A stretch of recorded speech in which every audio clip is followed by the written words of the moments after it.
Or you can't find something better to do on a Thursday morning, but welcome. I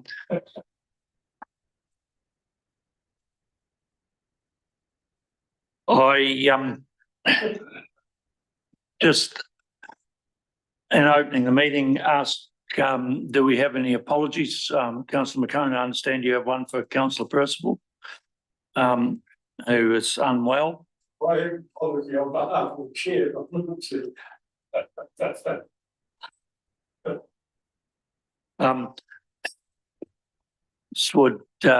So that's been moved by Councillor McCone, seconded by myself.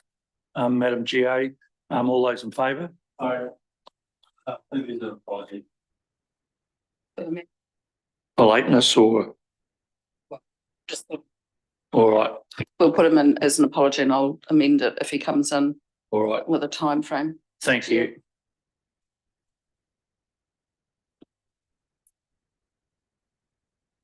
Are you, Councillor McCone, you're happy for the Mayor's apology to be added to our motion? Thank you. Yeah. So all those in favour? Right, carried. Councillor Hopkins, the reason for my flippancy is I've been in these papers since 5:30 this morning, so. All right, so we're starting on item 3.1, response to the petition presented to council on the 27th of August, opposing overlays. Mr. Campbell? Oh, sorry. Oh, declarations of interest. I think we've established, Madam GA, that we're all very interested and engaged. So we will return to item 3. Response to the position presented to council on the 27th of August. Mr. Cook or Mr. Campbell? Mr. Campbell? Thank you, Mr. Chair. This item may be a bit of a tag team with myself and the governance advisor have sort of co-authored the report. So it had, I think, a couple of goes at being sort of lodged as a petition, but it made it through in August and contained quite a bit of sort of information, comments, various email addresses, names of people. So effectively it did signal, I guess, a degree of concern or displeasure at some of the plan provisions. We had consultation in 2022 and there's been some ongoing discussions with some of those petition people or ones that have signed it.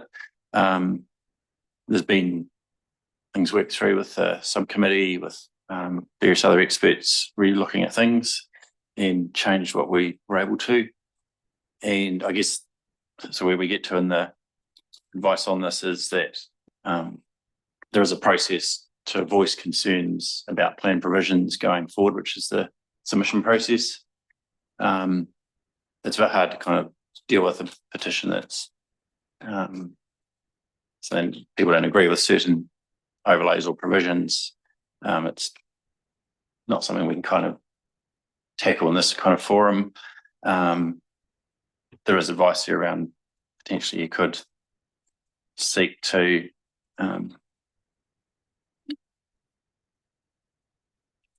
change or not progress those matters that are raised in the submission in terms of the plan splitting it, and we've considered that kind of approach before. But yeah, there is an appropriate mechanism for people to lodge, I guess, an enhanced petition through effectively an RMA submission, which sets out your concerns, what you don't like, what you want changed, that type of thing that can be then considered by a hearings panel in the right forum. So yeah, a petition does signal, I guess, the displeasure or concern at certain things, but it's kind of the mechanism by which we can change it is the problem for the council at the moment, that we've kind of gone through those reviews and peer reviews, etc., re-looked at things, taken on board the subcommittee's advice and changes put through. and done what we can through that process. The next step is really to let people have a chance to submit when the plan is notified. So that's our advice is, note the submission. There are concerns. We know that that's been voiced before, and there are a list of people or a group there that have those concerns, and we have obviously dealt with some of them in the past in terms of looking at properties, overlays, etc. But we're really at that stage now where we need to progress in terms of how people can meaningfully contribute to the next part of the process. Happy to answer any questions or hand over to the governance advisor for any other comments. Through you, Mr. Chair, I don't have anything to add at this point, but if there are procedural matters, I invite you to call on me if you require me. Thank you. Thank you. Is there any comment from members of the subcommittee? Councillor McCain. Thank you for that, David. And look, I agree there has to be a process and rules, and I think that's a given. But what I would like to add, would it not be logical to grab, we have a farmers working group, or we have a group of people that are part of this objection, get in, sit down with them and just get around the table. You won't agree to everything, but at least we'll give direction, save so much time. Then if there's disagreement with what goes on, then you go down that road through your submitting plans once it's notified. To me, that would save a lot of money, a lot of time and a lot of angst. Yeah, and we have, thanks for that, Councillor McCain, we have, I guess, worked through that in the past to get the draft plan provisions where they were. There's been quite a few changes in terms of some of the overlays, like the definition of agricultural intensification, for example, got modified significantly. And it seems like a lot of the concerns around the actual overlays and the mapping extents rather than so much the provisions, because when we've sat down with people and put up with Sven and some Federated Farmers people the other day and actually walk them through how those provisions worked, there wasn't too much concern by and large. There's still going to be concerns on some of it, but it's more, I think, that the extent of the overlays, or particularly the SASM one, seems to be the one that's quite concerned in terms of its width and how far it extends outside of a feature. Just some of it's around waterways or cliff edges, that type of thing, which kind of extends into farmed land, as we know. Yeah. So that's probably one of the main concerns, is around the kind of effect an overlay has extending into land rather than the provisions that may not impact it. Councillor McCain. Again, I take that on board, David, and there's some 240, I can't remember the exact number of that petition, but of those, I think there's 260 objections to ONLs itself. So, it's a pretty rough indication that they're not happy. So, and I'll take the risk of speaking on behalf of some of these guys, but they want to work with it so that they understand this. It's not a head-on collision, but they want to work with the system to make sure it works for both parties. Yeah, thanks. Again, I guess a petition is kind of signalling a concern or displeasure at something. It's kind of how we would work through that. We have had that rural group in the past and worked with Federated Farmers and others. So I guess at one point we've got to draw a line to it and say, well, we've done what we can, or we feel we can. There's always going to be room for change. If you talked about last time, hearings, that whole process, Environment Court will change the plan anyway. So you could say, well, let's go out with our best shot at it, what we've got now, knowing that it will be changed regardless of what we do now. So it's kind of that, do you bank on it being as right as you want it at the moment, or do you want to sort of keep going back and forth, trying to massage it further, but knowing it will still be changed during that next process? I think that's the risk, is you sort of take it too far one way and it could get pushed back the other. I think, Councillor McCain, the other issue here is the way the RMA currently works. Simply saying we disagree or don't like something is not regarded as a planning argument. So whilst I actually agree with what you're saying about engagement and dialogue, unfortunately, we actually need specific examples and a specific reasoned argument as to why changes should take place. I'm not prejudging the decision, but that's one of the reasons we're in that space. Councillor Hopkins. Thank you, Mr. Chair. Look, just looking at the recommendations for a moment, I suppose I have a view that I might shape in a moment. Let's start with a question. David, Mr. Campbell, I think I would accept the proposition that the submission processes may be the right way to deal with particular and specific things like ONFs, SNFs, and the like.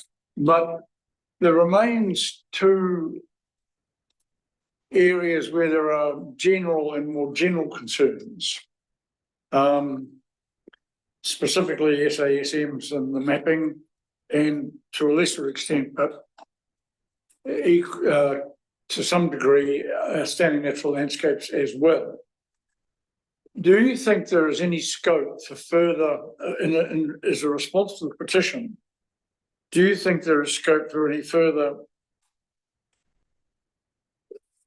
reconsideration of the totalities of those chapters and maps?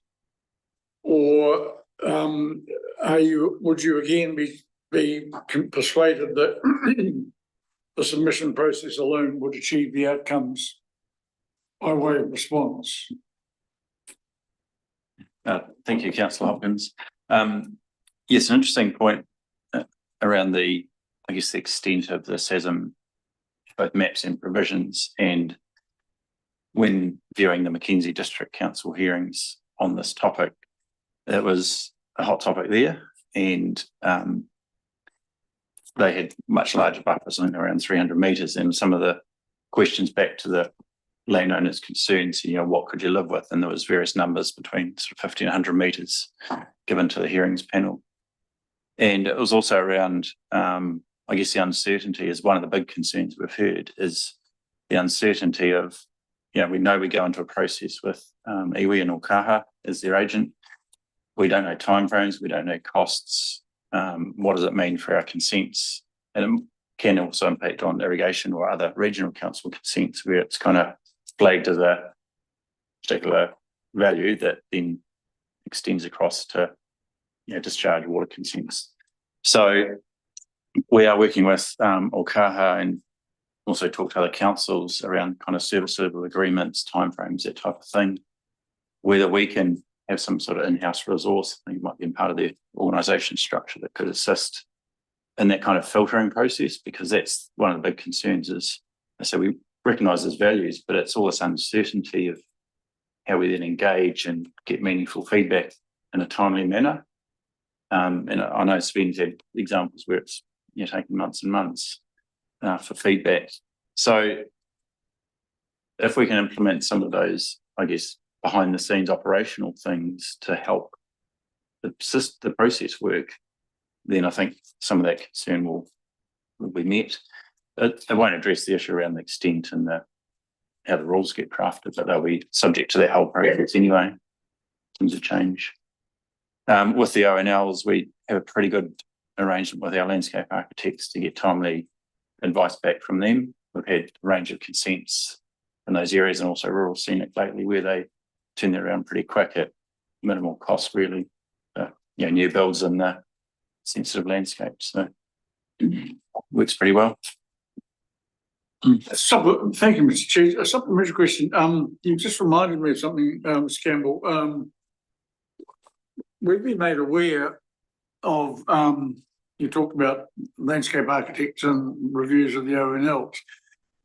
We've been made aware that at least a group of farmers have commissioned a third, quote unquote, expert landscape assessment, which to some extent differs from and challenges some of the conclusions drawn by the original landscape architects, and even the person who undertook the peer review of the original landscape architecture work.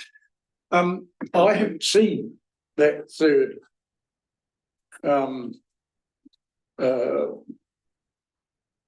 assessment or report.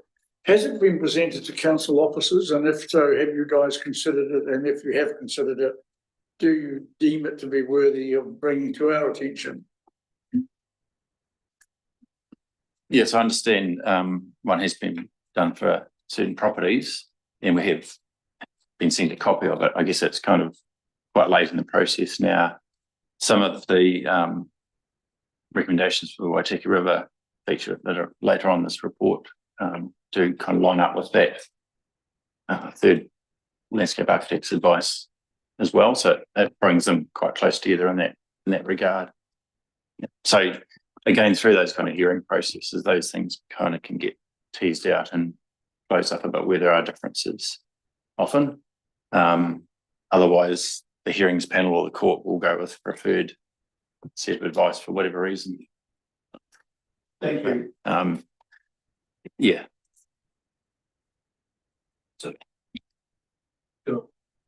Just a kind of a further question along those lines. With the independent expert kind of advice that you've now been made aware of, is there a regular kind of difference in approach that's been observed, or similar outcomes in different localities that are kind of generating a bit of a pattern around a different way of looking at conducting the assessment? It was quite, from memory, it's quite property specific and look in detail, so it wasn't across the whole district. But I think with particularly the Waitaki River one, it, I guess, was informed by other considerations which our landscape person has taken in with the geomorphological advice. So with that advice now, they have recommended changes. So do you think? Sorry, councillor. Can we just, because we're actually moving into the next topic, can we just actually deal with one at a time? All right. Just regarding the petition, Mr. Campbell, there's a statement made in the report around, basically countering the assertions in the petition around, the success of or not of the stakeholder engagement through this process. And I was just wondering if you could touch on why there's a bit of a disconnect in how where council see the process has been worked through versus what we're hearing back from stakeholders. Why is there such a different perception of how this work's been undertaken? yeah, I guess there's a range of responses to landowner visits and changes that are not made as a result of those. So in some cases, feature mapping might have increased slightly or been modified. Other cases it was reduced or removed. So I guess for different landowners there'll be different outcomes. And if you're in that sort of earlier camp of having areas added or not, or modified, but not so much removed, then you might be less happy than ones that have had it removed. So again, in terms of our figures, which we've talked about before, the features mapping since the draft is reduced with the ONFs by just over 10,000 hectares. The SNFs have effectively halved from over 9,000 to 4,700. So those type of things have had a significant kind of change in terms of that overall net thing. But again, there's still areas that are mapped, and those people may still be unhappy with that. Again, the SASM one, we know that there wasn't a massive reduction. There were some things that were changed that came back to the committee. And again, that's one of the ones that has had a lot of sort of concern and expressed about it.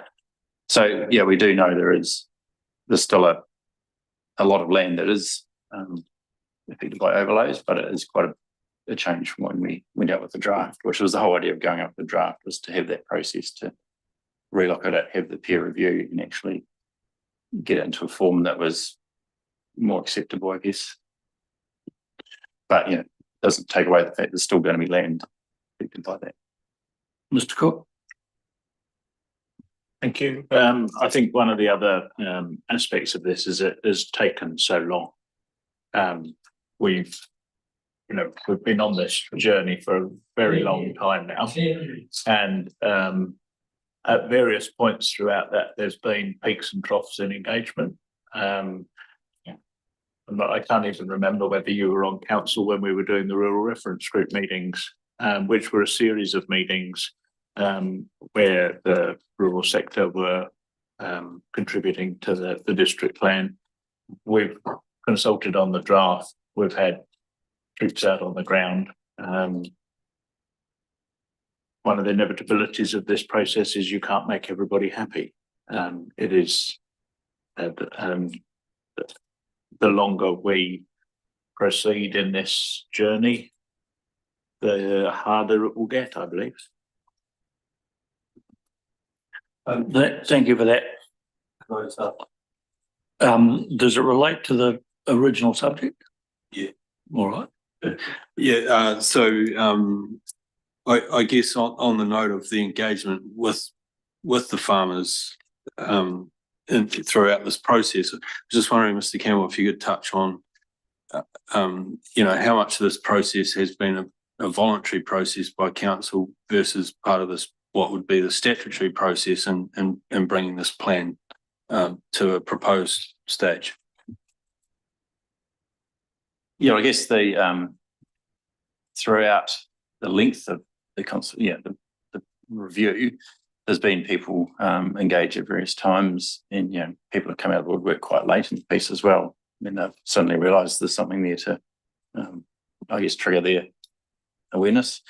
So there's always going to be ones that choose not to engage, or they might wait till that formal process to actually engage and save their efforts till then. But it means they've kind of missed out on the opportunity through that informal process we've had. And I guess having that informal process means that it doesn't have that kind of submission hearing phase that people are normally used to. And that's where it gets tricky, because while people can come and observe these meetings, observe online, there's kind of no formal process to voice your concerns other than what they have done through the feedback, or have a sort of chance to be heard in front of decision makers. So the voluntary process is about us taking on board that feedback and doing what we can with it, which we feel we've done to a reasonable extent. There's always going to be areas where there's conflict in terms of people don't think they've got what they wanted, or we've gone too far, or not gone far enough. And it's not till we get to that formal submission RMA hearing process that there's that sort of two-way dialogue with decision makers and submitters, which gives people that real opportunity to have that discussion. And when you sit through and watch the other councils nearby hearings, there is that two-way dialogue with the hearings panel and submitters to kind of tease out what the concerns are, what changes they want, and what might work for them. What we've tried to do is kind of tidy up the mapping and the provisions with the feedback we've had. It's not always, because we've had feedback saying two different things. For example, the height in the town and the medium density, we've had different people say they want it, others say they don't. So I'm going to make a call either way on some of that stuff. So it's not an easy balancing act as officers, but we're saying default is what the law RMA legislation states. How we can kind of make that try and fit for us, knowing some of these concerns, knowing what we want for our towns and districts in terms of that economic side of the argument as well. I think too, councillor, that in terms of the voluntary aspect, we need to recognise that we're going through a draft plan, which is a voluntary aspect, as against the opportunity to have gone straight to a proposed plan. Yeah, just quickly around that, when we do notify the plan, every ratepayer does get notified by mail. So they will all have received, every ratepayer in the district will all receive a notice of the fact the plan is being notified. So no one's missed in that regard. There's a public notices go out as well in the newspapers, and we'll do other media So it would be difficult for someone to miss it unless they just in their mail. I just had one final question about the report, which was, and under other considerations or decision-making considerations under the section community views, there's a reference there to the petition basically representing a small sector, and you know, on the basis that the Waitaki economy does rely heavily on that specific sector. I just wondered what the basis was for that. You know, my interpretation of it was it was, It's only sold by 22 people. but yeah, it felt a little bit dismissive Yeah. of the issue that was being raised. It's just Mm. on the basis of the wider impact of the Waitaki economy and concerns being expressed. So I just wanted to make that comment. Yeah, there's probably not quite the right wording there, but it was basically saying it's a small number of the community in terms of total number. It's also, I guess, a subset of the rural community that have signed it as well. So it's not all landowners, farmers that have signed it. But you're right, it does represent particularly a rural sector, but it does touch on urban matters as well. Go to Mr Cook, Councillor McCone, and then Councillor Hopkins. Thank you. Really just to emphasise in relation to Councillor Blackwood's initial question was what was voluntarily undertaken in this process, particularly the consultation on the draft. It's not part of the RMA process. It's good practice, and certainly the product that we're discussing now is a lot better for that. But that was voluntary. The engagement with the rural reference group and the input that we got from them, highly valuable, but again, voluntary. The peer reviews of the overlays, you know, the second expert opinion, some cases third expert opinion, all additional, all at extra cost to every ratepayer across the district and significant time to the process. And I'd really ask elected members to reflect on that time and cost now as we're heading into the pointy end of the process. Thank you for that, Roger, and I do take on board, and it is getting to the point end of the stick, and that's more important that we get it right. I know we've been on a process for 10 years, odd, and I've only been involved for the last 2. As such, the point I'd make out of all that is parts of the plan are absolutely awesome. There's nothing wrong with them, and they're very good. But this piece that we're talking about mainly, the objection is from a concerned rural group, and the long-term implications of not getting it right are actually very detrimental to the whole district. And I think if it takes another year or 2 years to get it beaten out and get the concerns of everybody together, I know not everybody will like it, but at least we have a consensus of opinion going forward. And I think that would be a cheaper option rather than fighting each other.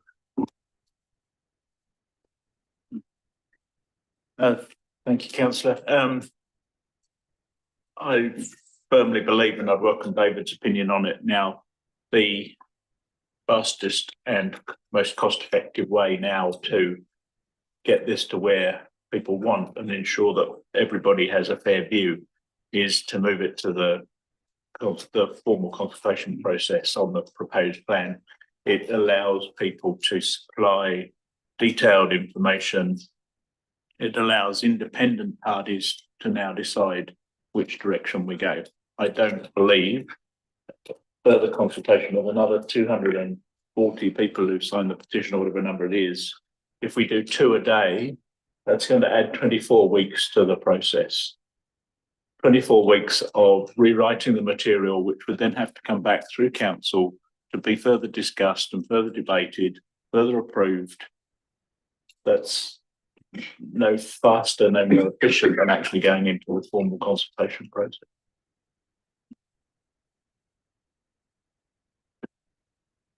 That's on an individual basis, Roger, but what I'm suggesting is that we get together, a lot of these guys are represented by one or two people, and why don't we talk to them? You know, we're not talking about an individual, we're talking about a collective agreement over certain subjects that not all of them will agree to, but at least we're going down the right path rather than as an individual.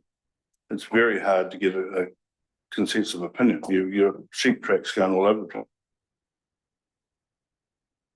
By the way, easier. And as far as the consultant, I know there's a framework there to do it, but there's also a cost. And these people already put in a cost submitting to what they're submitting. So if we can delay that cost and our own costs, then we must be better off.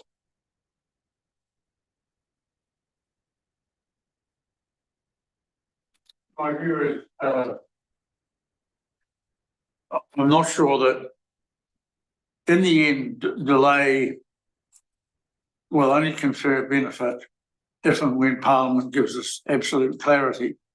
And I understand, my view is that from the timeframes we've had articulated by Minister Bishop and others, that clarity is going to be available to us quite soon, and indeed should not necessarily delay the initial notification of the plan, bearing in mind that notification other than those matters that become immediately operative is simply a step in the process. It doesn't actually of itself at that point change anything. So my view is that if we can proceed, then we should.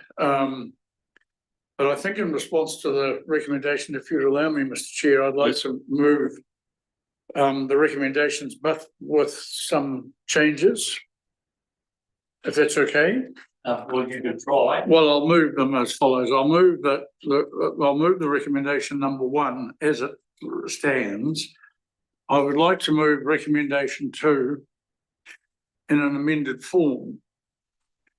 And the amendment would be recommendation 2 would then read, recommends that Council A further addresses the sites and areas of significance to Maori chapter objectives, policies and rules and associated mapping with a view to resolving outstanding issues prior to notification of the plan. And then B reconsiders its request to the Environment Court regarding those matters it seeks to have operative immediately upon notification. And then what is currently A would become C, and what is currently B would become D. So I would move accordingly.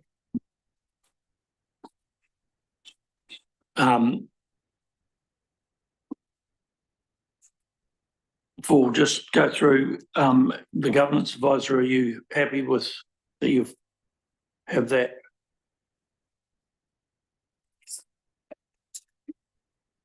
So we have a new, so 1 is the same.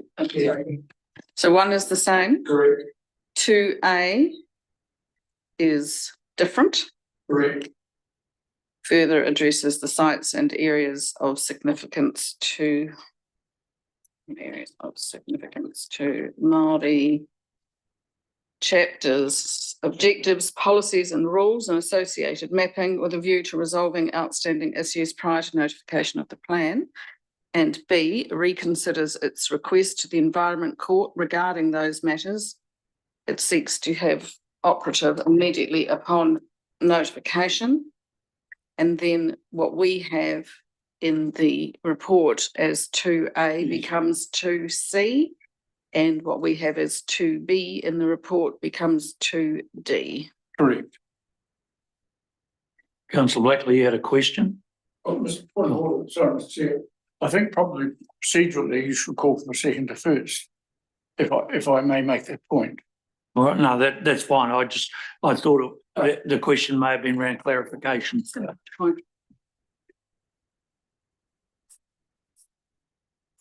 We're just, the mayor's trying to join us online and having some technical problems.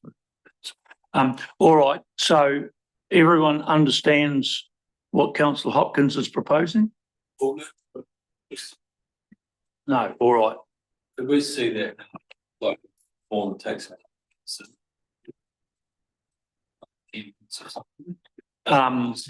Yeah, I'd see no problem, and if members want to see it in written form, that we take a brief adjournment to give you time to peruse that. Okay, Were somebody to second it pro forma, I could explain why I have moved what I have moved. but I think that's Or what, but I understand that, but what the members are saying, they need to understand it before they. are you going to, we're going to pause the meeting, Yes. adjourn the meeting? Did you have a response, Mr. Campbell? Yes. Yeah, I guess just a couple of initial thoughts. On the immediate legal effect reconsideration, we would have to look to try and find someone that would give different advice to the affidavit advice provided to the court. It could place us in a very difficult position with the court to say, why are you seeking to change that, given the reasons you provided for requesting it in the first place. So that can be a little tricky legally and also technically to get people to provide that advice. The CESM matter, we've already reported to the committee that the iwi have said their next step of engagement will be through the notification process. Yes. So we've already been given that advice from them, and that's been consistent all along. So I don't know how we would implement that resolution, given their advice today. I understand that, and you're right, they have been consistent, but there is a frustration in that publicly they said they would engage with landowners, and when landowners have tried to do that, nothing has happened. I would suggest that if landowners were engaging with council and we chose not to respond, we would hear all about it. So that we have to have a level of consistency, albeit a delicate subject that we're dealing with. But I believe that this committee has to be consistent in dealing with all parties to the plan. Mr. Cook? That slightly relates to one of the questions Councillor Black asked, though, is what is voluntarily? The iwi and Ataha are using the mechanism that's available to them in law, and that is to engage through the submission process. Everything we've done to date has been voluntary, and they've indicated their position. I'm not sure that we will unlock it through that. Councillor Hopkins? Well, since there has been some discussion, I'll simply make this point. The focus on the SASMs relates in part to the general concerns of the petitioners, and clearly sites and areas of significance in Maori, that chapter and its implications were uppermost in the minds of some of them. There remains a substantial conflict of opinion regarding both between those affected by the chapter, the rules and the mapping, and the architects of the original proposal, who were principally, not exclusively, but principally Ōkaha, who have opted to disengage at this point. They're entirely entitled to do so. In my view, we are in that vacuum entitled to see if there are any further changes, improvements, modifications to the chapter, the rules and the mapping that we may wish to make on our own behalf prior to notification that may mitigate, avoid or remedy some of the concerns that residents, ratepayers and members of the community have collectively expressed. And I think that position is reinforced by the fact that it would seem that at least another neighbouring council has very recently effectively completely rethought its sites and areas of significance to Maori chapter and introduced a new Ngāi Tahu cultural values chapter.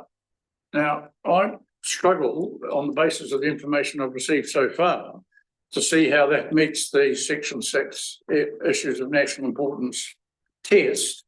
And it may well be that come notification, it would not survive challenges on that basis. But it does suggest to me that one final 11th hour reconsideration would be no bad thing, or has the potential to confer benefits. As for the second matter, I'd be more than happy, based on the advice that Mr. Campbell has put to us regarding the affidavit and the legalities of the Environment Court process, I'd be more than happy to withdraw that particular resolution. So it would disappear. I hadn't taken that into account, and I apologise for that. But what you have said makes sense to me, actually, in hindsight. But I do think reconsideration does not involve necessarily redrafting. It doesn't. It's simple. We, the committee, are simply asking the council to, as we're recommending to the council, that it reconsiders or further addresses, I should say, the SASM chapter. Now, the consequence of that may be we can't see any changes to be made, and you bite the bullet and proceed. That might well be the conclusion given. But I would like to have one final go at it. That's all. Mr. Campbell. Thank you, Mr. Chair and Councillor Hopkins. I think in some other discussions we've had, so recently with Federated Farmers around that Gore example you're talking about, I think there's been more sort of a blanket approach applied there, which can actually cause more angst and confusion, where they're saying, consult where these rules are triggered right across the district. What we're trying to do is say only when you are doing something in that SASM area that the rules are triggered. So we'd have to very carefully look at how they've structured that and sort of balancing out the need to meet the Section 6 requirements versus being specific enough so people know where the iwi interests are and where a consent might be triggered. So Gore being a smaller district can kind of maybe use that approach, but we're a much larger sort of elongated district with kind of coastal and inland values that Maori have. So it's kind of very different in that respect, but we could certainly look at it and come back with sort of some brief advice on that. Well, I'm pleased to hear you say that seems to me to be a generous and cooperative offer, which I hope the committee might consider accepting. All right, well, oh, sorry, Councillor McCann. I echo most of those sentiments, but I think yes, there is a process, and yes, they're sticking to it. But in the terms of a district and the well-being and the going forward of a district, they've been reluctant to engage with the council and the landowners and vice versa. Well, everybody's been reluctant to actually sit together and do it. And under the terms of, I'm not a lawyer, but the way I read the RMA, that some of that engagement is necessary. And, sometimes it says, as they have the resources to actually engage with the landowners, they will also have authority over that land. So is it not fair that we actually stand up and ask them to engage now? We're being asked to put everything there on the line and get it done now. Why aren't these guys? You got to have a level playing field. So 2A is not what I moved. I didn't type it. I typed it, but actually. Oh, sorry, okay. Correct. Well, what I moved was. I can read it here. Further addresses the sites and areas of significance to Māori chapters. No, chapter singular. Okay, chapter objectives, policies and rules and associated mapping, with a view to resolving outstanding issues prior to notification Yes, of that's the it. plan. Yeah, that's it.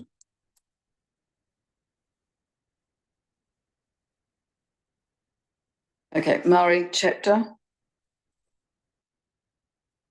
Yeah, before objectives, you go back to Maori. Go back to Maori, yep, Maori chapter. Comma, objectives. No, the chapter objective policies and rules. So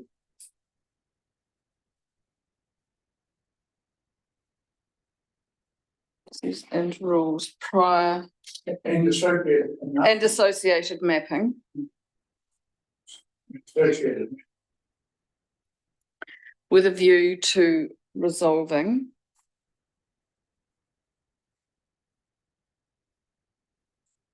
outstanding issues prior to notification of the plan is what the member said, not the proposed district plan.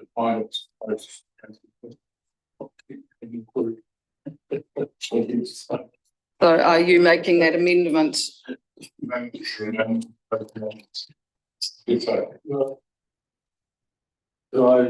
make a suggestive amendment? This one second. You can enter the conversation, councillor Blackland. I'm happy to, are you still happy to remove the second? Yes, yes. Yeah, So, so, sorry, which one are you removing? 2B. The 2B is to be removed. Yes.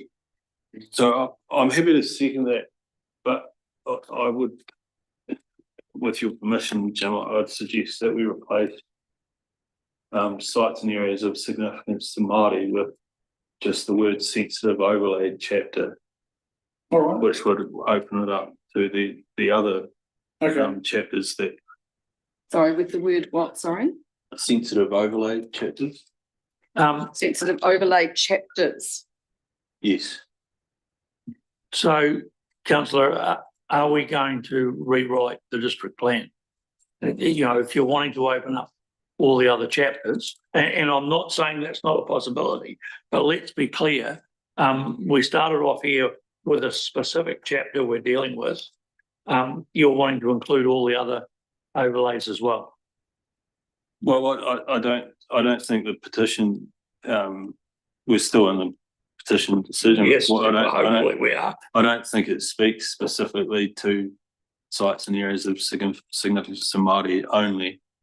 And I think there's, as Mr. Campbell alluded to earlier, the extent at which the overlays,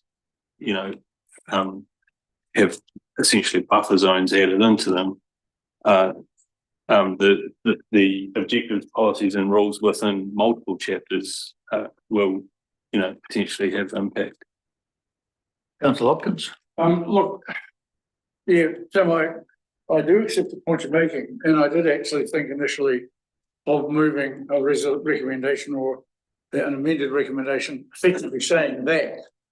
But it did seem to me that that was actually broadening the scope of any reconsideration or recommendation to reconsider too broadly. There remains, it seems to me, in the public at the moment, one issue of particular contention, and it also, there is one area of planning where at least another local authority has presumably received planning advice that indicates some variation in the initial approach may be possible. My view is that, and I said this earlier, if you look at the other matters that were raised by the petitioners, talking about outstanding natural features, significant natural features, I'm concerned about rural scenic. Doesn't seem to me to be largely warranted, to be perfectly honest. They did identify sites and areas of significance to Maori. And then you have SNAs as well, which are partly now influenced and curtailed by parliamentary constraint. Those other matters all seem to me to be perfectly capable of being dealt with through the notification process.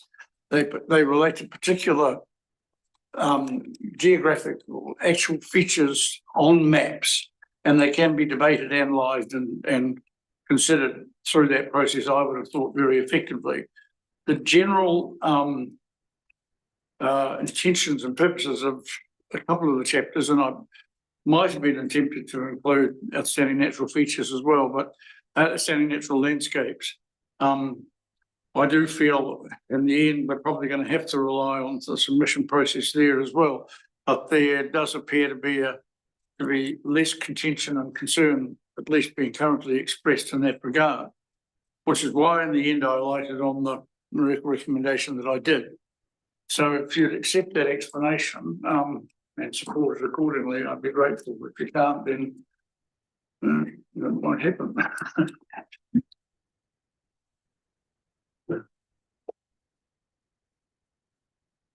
Councillor McCain?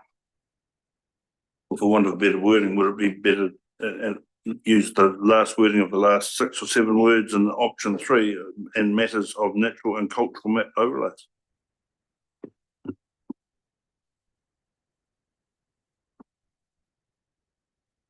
Sorry. I'm happy to second. Thank you, Tim. I'm High five. I'm happy to second it as it's worded, but I would personally like it to go further. All right. So we're finally coming to a close potentially of this matter. So we have the recommendations in front of us with the addition of 2A.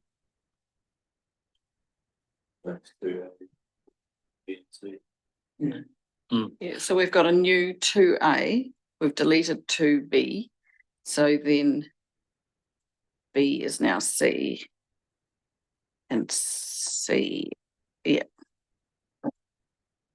So, Chair, can I just check that, members are clear on the implications of, if they do agree this, the district plan timetable and notification, that this is a whole chunk of work, which I think I heard officers say, it's not in their gift to deliver this, they're reliant on others who to do this, so this may delay the district plan indefinitely, depending on, how thoughts go in terms of getting that review. Well, speaking to that, I had given that matter some thought, and I'm satisfied that the wording of the recommendation gives officers a good deal of flexibility. To my mind, you're actually able, in response to the recommendation, to come back and say, we have further addressed the matter and we can't think of anything we need to change. Full stop, if you so choose. Well, I'm just saying, no, look, I'm simply saying that I have asked in good faith to have a final look at one chapter, and Mr. Campbell has said, if we can do that. Mr. Campbell has said that 5-10 minutes ago. Now, in my view, it could be, I believe this could be done in a relatively tight time frame and not necessarily or extensively delay any decision to notify. But that's a much more high level conceptual decision for the whole council to take. In this instance, I'm just saying, let's have one last look at something, particularly in light of the fact that another local authority has done exactly that very recently. I take your point, Mr. Palmer, I accept it. I also accept that we can at least say to members of the public, those who are concerned, those who have bones of contention to pick with us, we have left no stone unturned. We've looked thoroughly and fairly at everything. Mr. Cook? Thank you. Are we clear what issues that are outstanding and we are trying to resolve? Yes. Would the council be able to articulate those, please? Yes.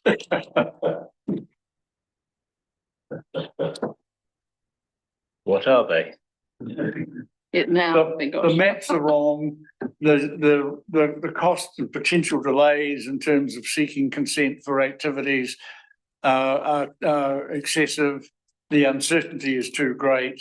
The failure to get clarity in advance of notification has not helped. Would that do? Thank you. We can give you a quick answer or a long answer.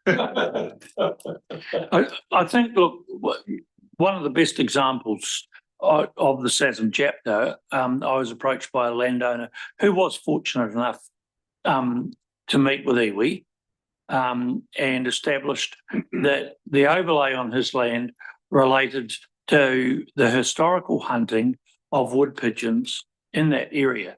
Now, we all know that currently it's illegal to kill and eat wood pigeons. So I would question why there needs to be an overlay. In a planning sense, there certainly needs to be a cultural recognition of what went on there. But to have it clogging up the already very heavy planning process of council, I think is a little extreme. All right, look, we're going to move on. We've had a mover and seconder. Are you wanting to speak to the motion, councillor, or? No. I'm just trying to see, Madam GA, if we've lost the mayor in travels. We have lost them. We lost him quite a way back when the second discussion was going on. All right, so it is Mr. Cook.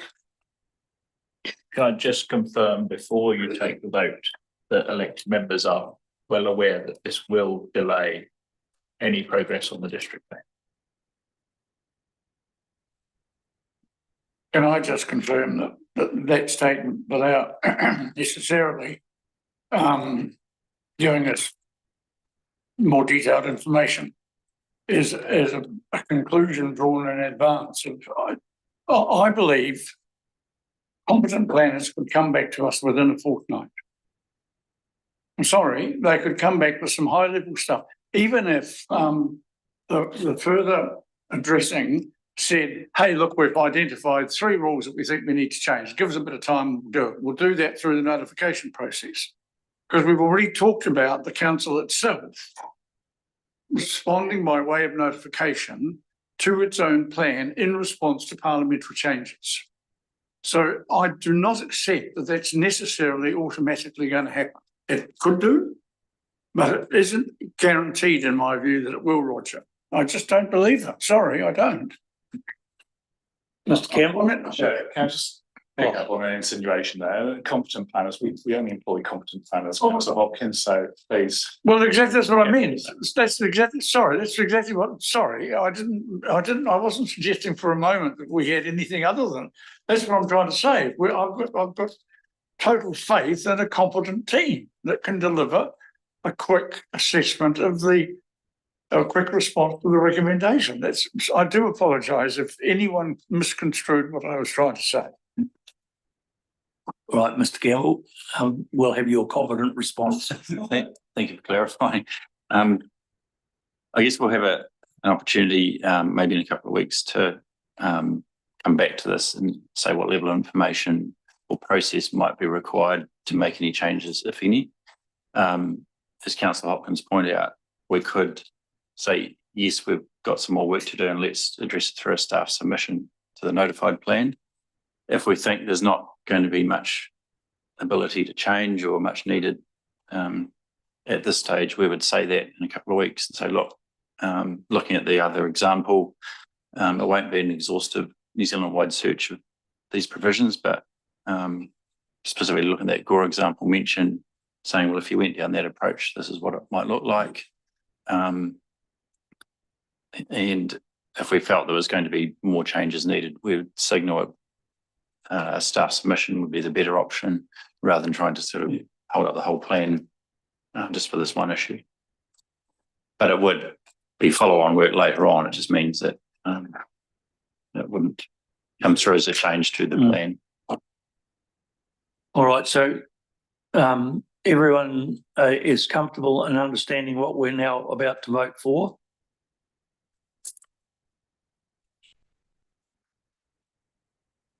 So I will put the motions as finally drafted. All those in favour, please say aye. Aye. Against? The motion is carried.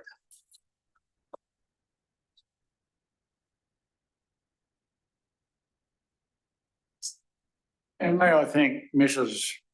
Campbell, and Palmley for their cooperative and helpful response to what was intended to be a constructive solution to a bone of contention.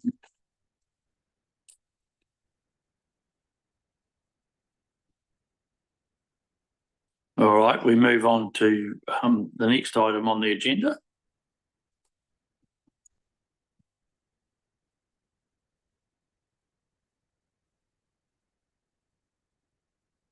And we're back to our mapping overlays.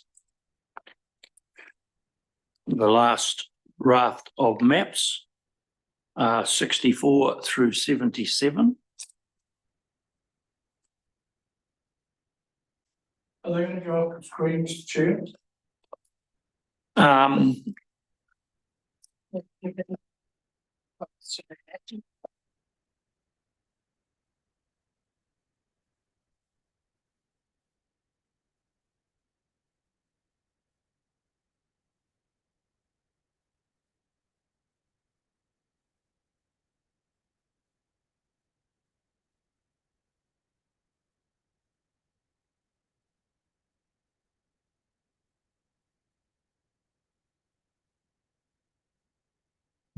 we did have a link at the previous meeting on the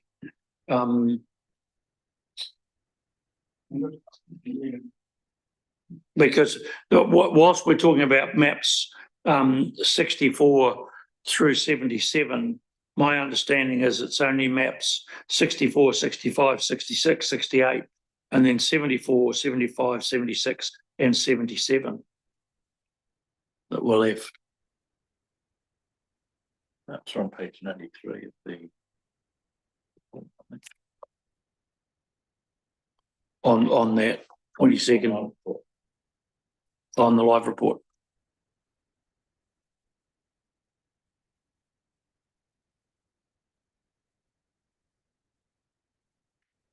No, there's the proposed changes on the mapping on the river. It's not the actual mapping overlays. Meetings past.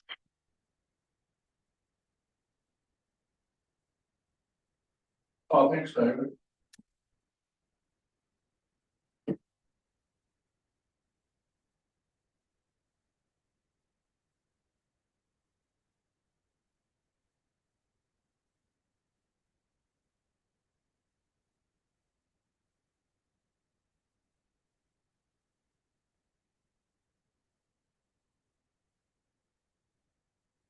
The 64 is,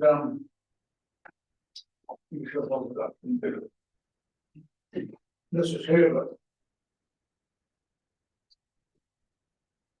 Thanks, Alan.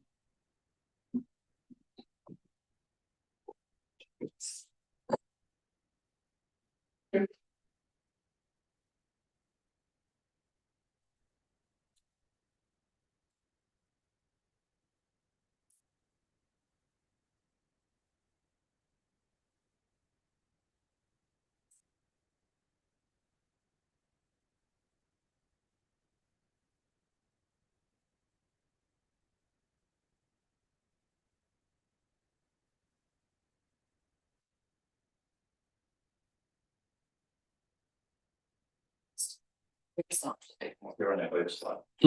Yeah. Just thinking, should we just? Yeah, you got.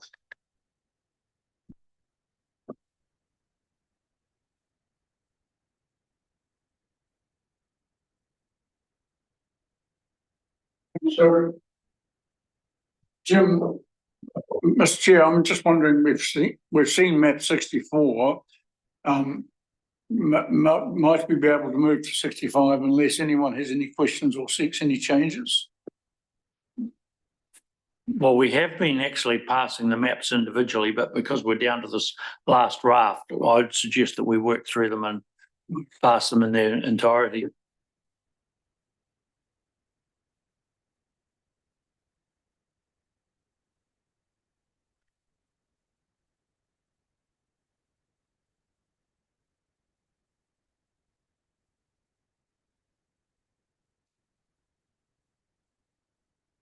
So it's.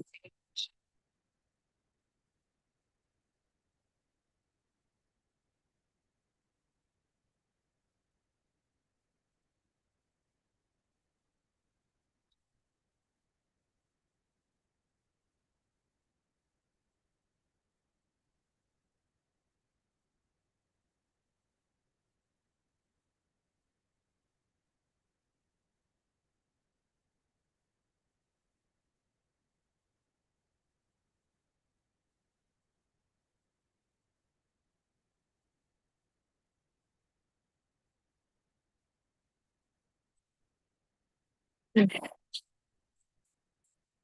you, Mr. Chair, I'm just about to send to everybody in the room a link to the meeting's agenda and minutes page on the council website. And if you scroll down to the 22nd of August to find the district plan review subcommittee meeting entry.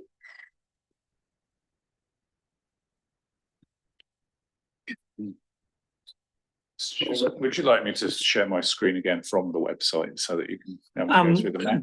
That would be of great assistance, Mr. Palmley, because Dinosaur, as much as I am, I actually have found the maps and are scrolling through them, but It'd be helpful in being clear which map we're on. And then- yes, It's yes. 64 is where we're up to. So it's the last link, Mr. Palmley, under related information on that link that I've just sent you, down to the 22nd of August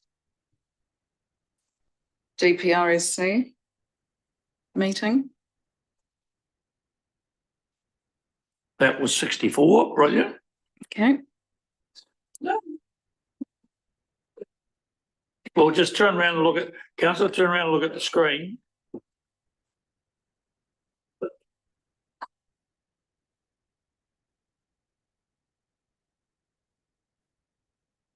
Do I need to zoom in again?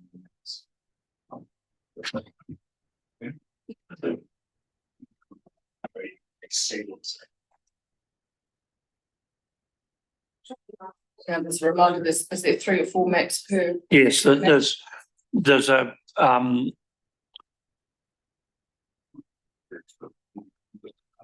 there's 3 map or 2 maps.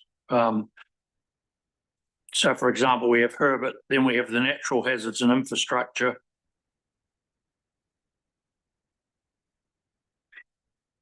We're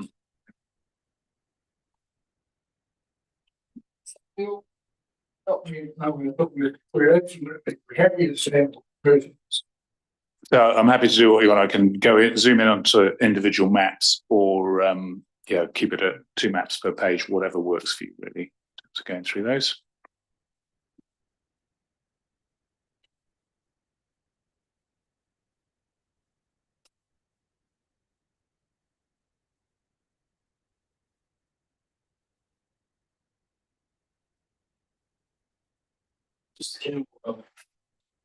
Campbell, I asked a question a while ago about this, but I can't remember the rationale behind it. It was in the context of Napara, but similar situation here where I think is that settlement, the yellow is there and bounded by rural, presumably.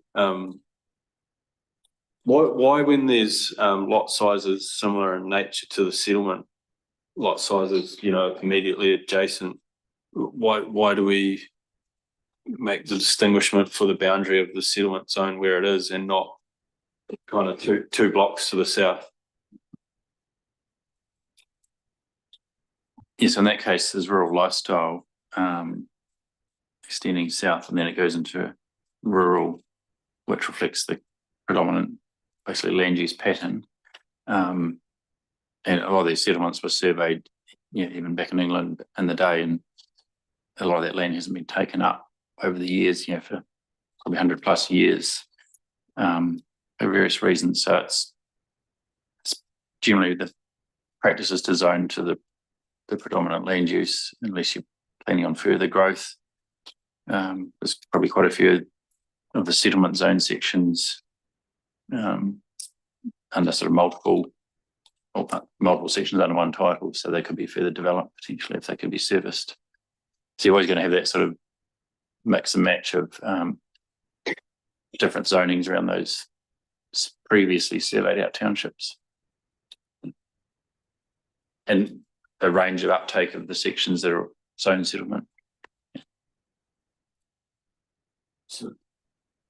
So if anyone wanted to utilise the sections as they sat in it, obviously met requirements for septic treatment and such like, would there be any, would their ability to do that be inhibited, or the rules as they sit regardless of the zoning in that particular township. It's just, we seem to have done plans for future growth, predominantly around Waimaru, and I'm just wondering if, you know, there's any opportunity in these areas, or maybe it doesn't really, as the rules sit, doesn't really matter what zoning is for the land in those specific cases.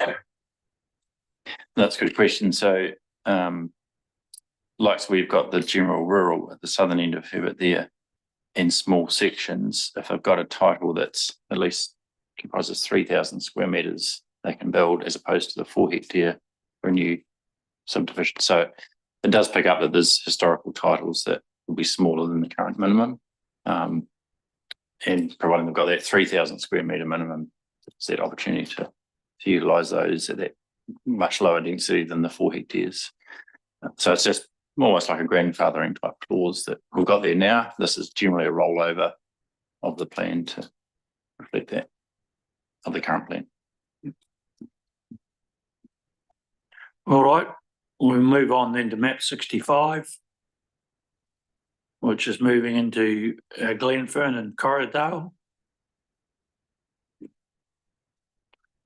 Councillor McCone. I would,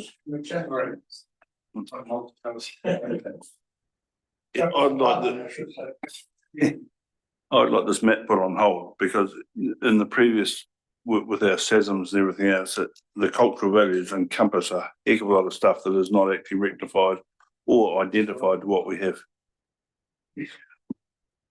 I'm sorry, I didn't catch, because I didn't catch what councillor said. Councillor McCone, can you just repeat that for the governance advisors' benefit, please? The areas identified on the second map, which is natural environment, historic and cultural values, are still in dispute.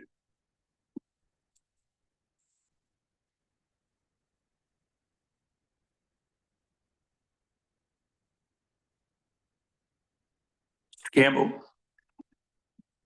The earlier resolution may or may not address some of these, but we know there's obviously issues in that area with a lot of feedback from KZL people in relation to, I guess, the extent of the SESM flows the Wanaka River, which we know in that area is quite sort of deeply incised in a steep valley below the properties.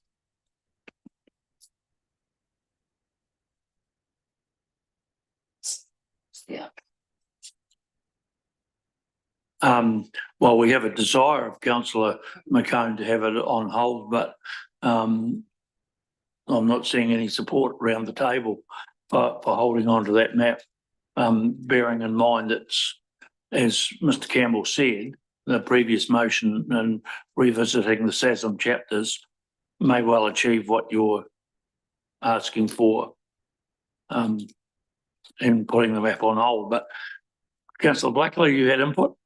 Oh, yeah, that's all I was going to say. I guess we approve the map on the basis that there may be some additional considerations come back in that regard. Do you want to respond, or are you happy with that? It's a poor man's second option, but I'm prepared to go with it. We move on to click number 66. Chair, just to highlight, there is four maps. Yeah, 4 maps in So each. I'm just wondering if we could spend some time just sitting on the first two and then the next two before we. Bearing in mind that some of us don't have the dexterity in our thumbs, councillor, I'll slow down.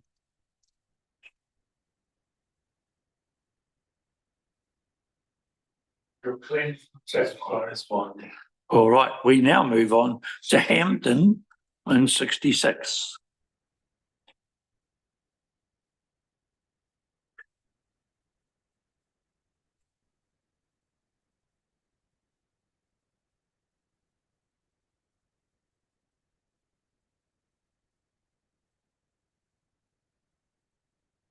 That's maps 1 and 2, is it?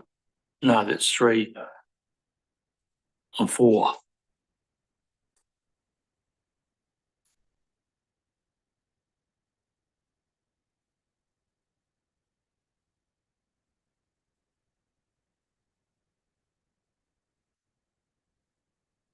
Mr. Campbell, what are the sensitive overlays on this one and map 2?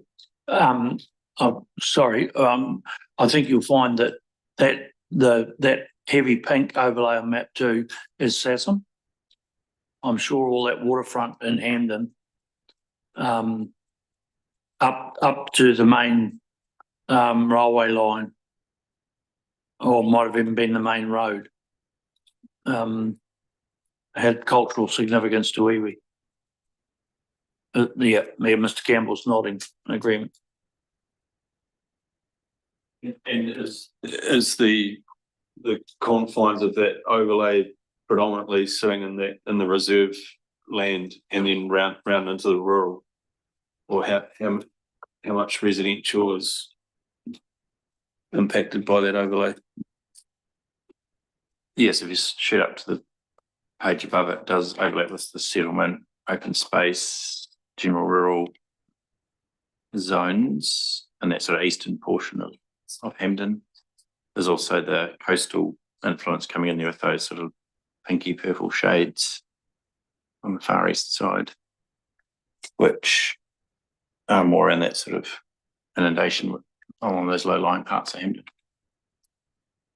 This is purple PPEs. That first falls then.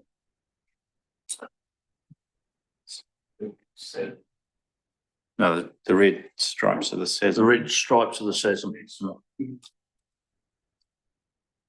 Yes, we've got different coastal overlays there. I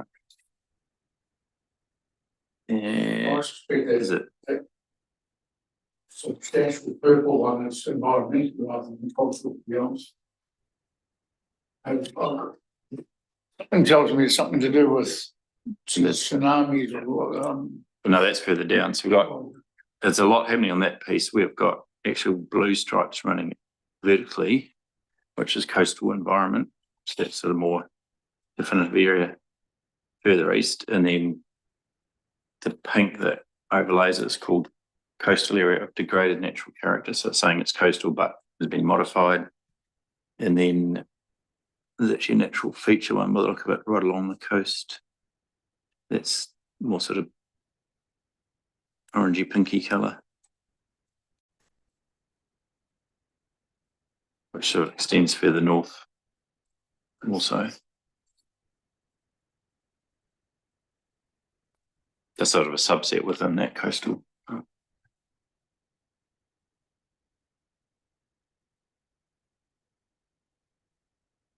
next 3 and 4. Finally.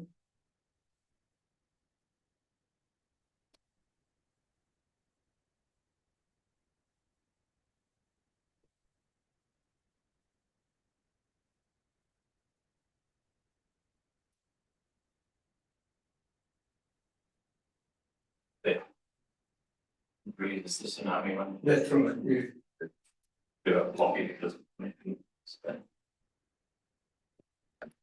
Mr. Campbell, while we're looking specifically at these maps, revisiting the public submissions in support of the aforementioned petition that we dealt with, one of the statements on the 27th of August was around the lack of ground truthing in the maps and an accusation of ratepayers being bullied into accepting these maps.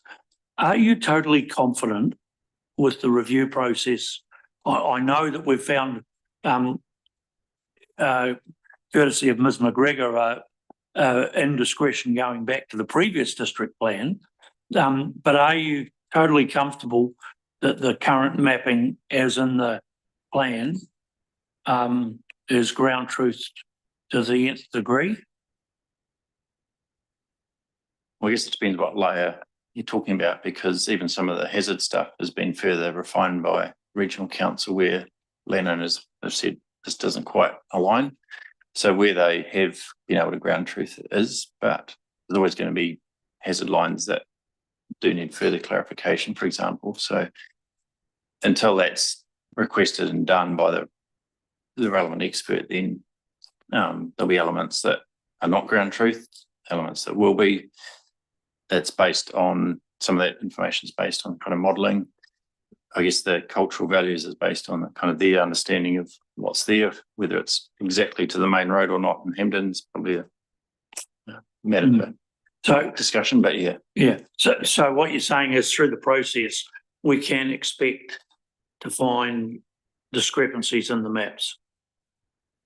Yeah, it depends what areas they are, whether it's around hazards, you could expect there'll be some flooding hazards that will be able to be moved. Some might need to be extended in other areas as well, based on new information on new flood patterns. But yeah, some of those more sort of qualitative measures might change a bit as well, that we'd expect. Which is all part of the process. Yeah, David, you mentioned the Otago Regional Council. Are these maps in conjunction with them? Are we following those same lines and the same overloads? You know, or are they being mapped separately? Yeah, so they gave us a flood report some time ago for sort of all the major waterways, and that's picked that up. There is, I think, still some work being done in Muddy Creek and the request that Councillor Blackler had for Napara that might come through later on to refine those, but by and large it's all from their current information. So we're using the ORC overlays. Yes. Yep, thank you. So, The Otago part of the region, for the Kenneroo part, it's a slightly different approach. But so does that go both ways in that we know that ECAN and ORC are starting to move into their plans? Are they using material of ours, or have they requested material of ours? yes, certainly for ECAN, their approach has been where districts have put out a new plan or have that information around different overlays, they'll use that rather than commission their own work. So they basically pick up all the relevant district layers, using that for their kind of regional planning. Other than hazards, obviously, which they own, and soils, that type of thing, the lead on those particular ones, but for the more landscape and other values, they'll pick up our stuff.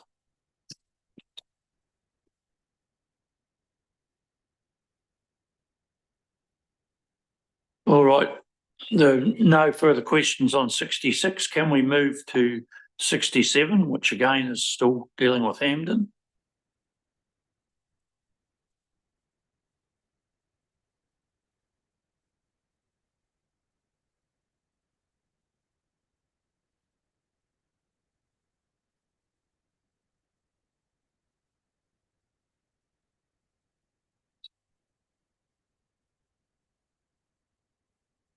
No questions coming forward on those 4 iterations?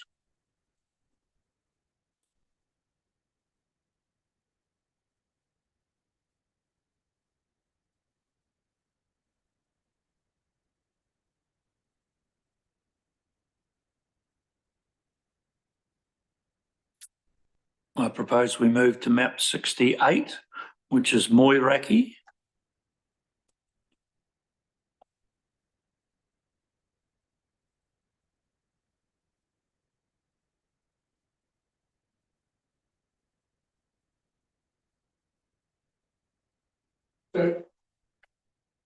David, can you, Mr. Campbell, just, I take it, that it's that red area in the centre with the bay, is that the historic and cultural overlay, and if so, what's the sort of the darker red central patches? I'm just trying to locate myself.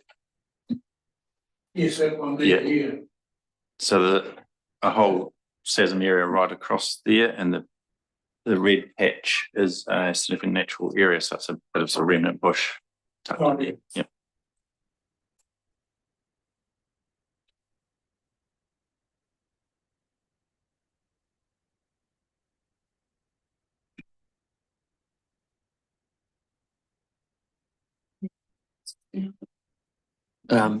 Well, according to,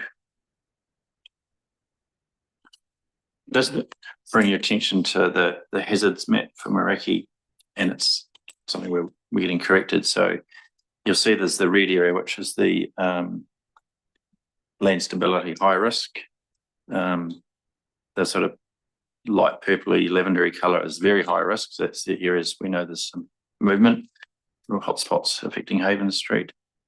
And then the green is what we call low risk. So it's still might need geotech assessment, and that's what we've been doing for quite some time now with new builds there.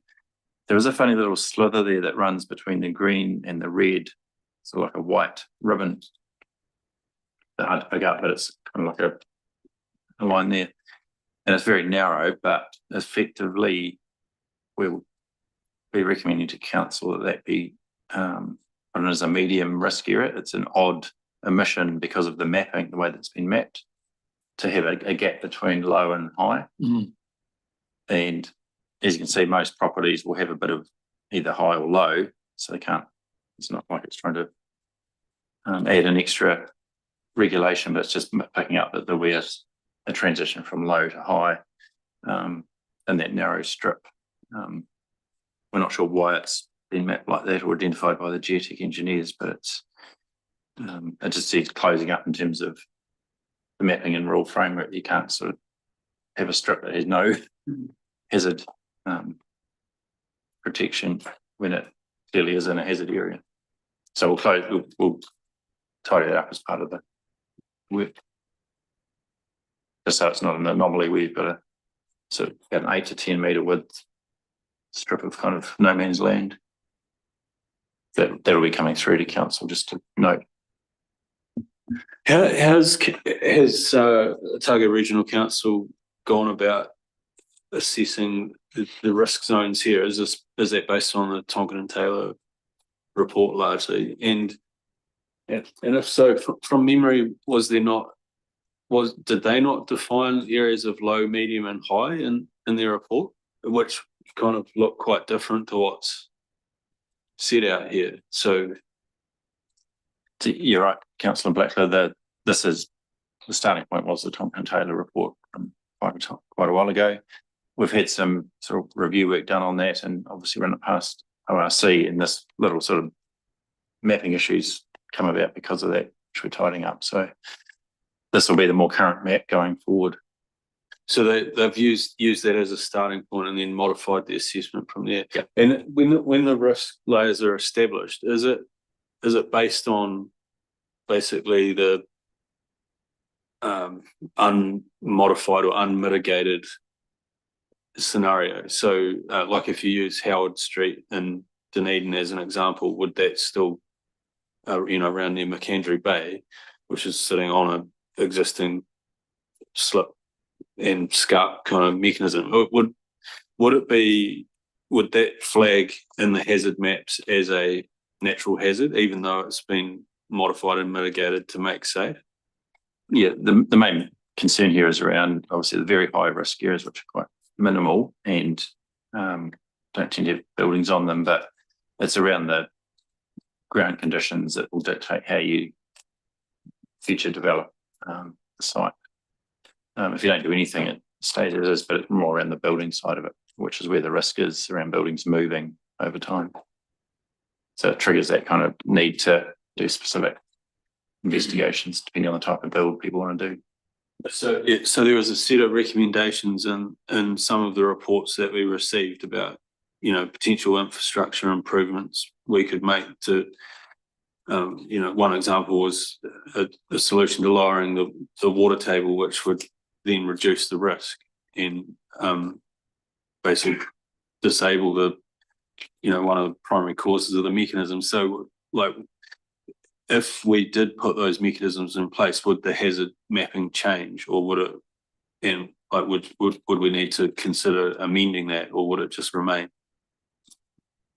Yeah, it's a good question, Councillor Blackler. And there has been that work done to try and deal with the redirected or human induced elements to the hazard.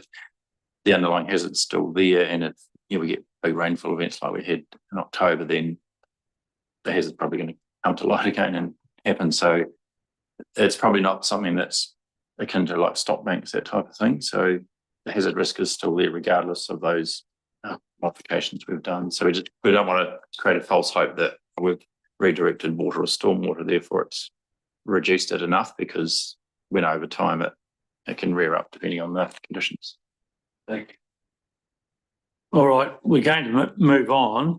And just to remind people, we had the 3-stage whiteboard where we went through maps, and therefore we were only dealing with the maps that we wanted to re-examine. Therefore, we jumped now from map 68 to map 74.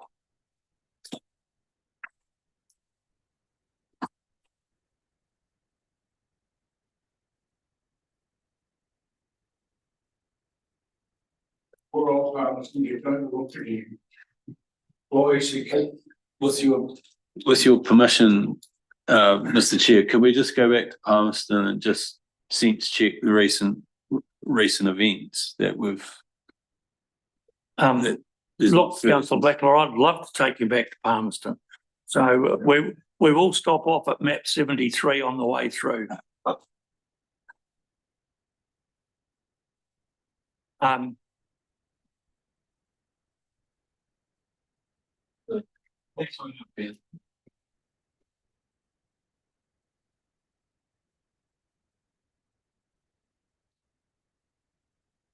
So, my friend, so the Palmerston one is limited to the alluvial fan and liquefaction aspects, and we have obviously since the flood event asked ORC about doing any more sort of urban scale mapping of like those sort of smaller stormwater catchments. Their mapping they did, or hazard report, only really covered the Wahimo Shag River, so it didn't pick up those smaller catchments right across the district, including Palmerston. So we have actually asked them that recently, and if it does come through, we can deal with it either through them submitting to the plan or a staff submission if we feel it would add, valuable information for that area. So thanks, Mr. Campbell. So just for clarification, if there was some information come through around where an overlay for flooding hazard would be best placed in the township, our plan at present would have some associated rules around minimum floor levels and stuff that would then be triggered. Is that right? But as a result of the hazard that the section would be sitting within. Yes, so if there was a hazard layer there, it would trigger consent, and then if it's around floor levels or other mitigations, then it would be part of that process with the right hydrological advice. But there's nothing there at the moment. There's obviously nothing there at the moment, and ORC have indicated that there's nothing that we can put in, or is there another mechanism by which, because we know there is an issue there in a specific area, is there another mechanism by which we can put something in there as a placeholder to acknowledge it? Without, I guess, detailed mapping of where the issue would be prevalent, then there's only really this kind of the Building Act provisions around what that allows or doesn't allow for. So there's nothing at the moment we can have as a bit of a placeholder, because we need to have the map to show where it would be an issue. So that's my question, is there any other mechanism by which we can introduce an overlay, or does it have to come from Otago Regional Council? They're the lead in terms of that hazard, and we have asked for that. Thank you, Councillor Blackler, for taking us on that visit of Palmerston. Sorry, David, I would have thought if we were of a mind to do something precautionary, we could have a rule in an entire area like Palmerston that, minimum floor heights above ground be X, and we wouldn't necessarily have to explain, well, we could explain it through a Section 32 process, but we wouldn't necessarily have to link it absolutely and explicitly with the Regional Council's floodplain mapping, would we? I guess we need some sort of mapping, because Palmerston is quite hilly and you wouldn't want it flying across all sites, so you need to be specific where it applied to. Yeah.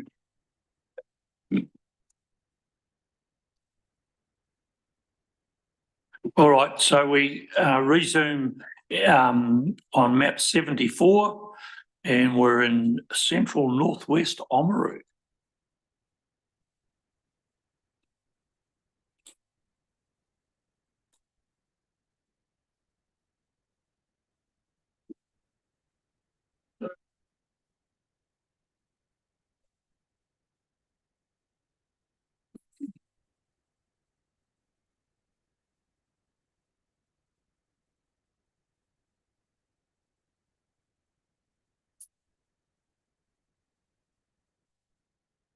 Mr.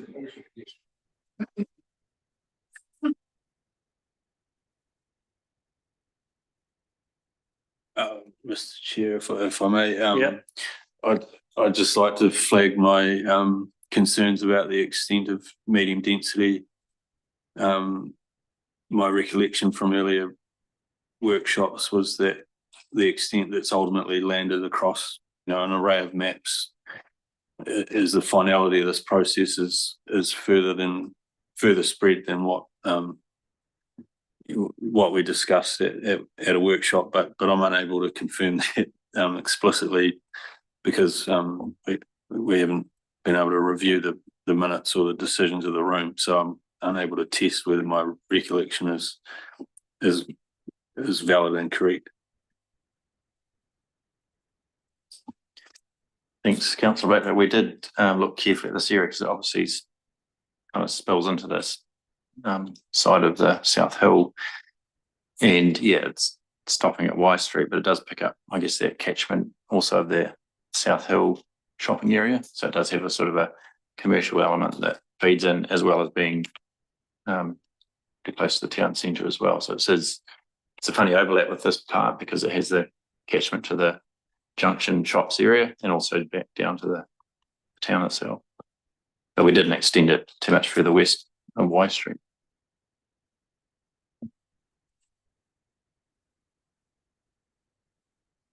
Is that the last map? Sorry? Is that the last map? No, we're moving on to 75 and then 76 and 77.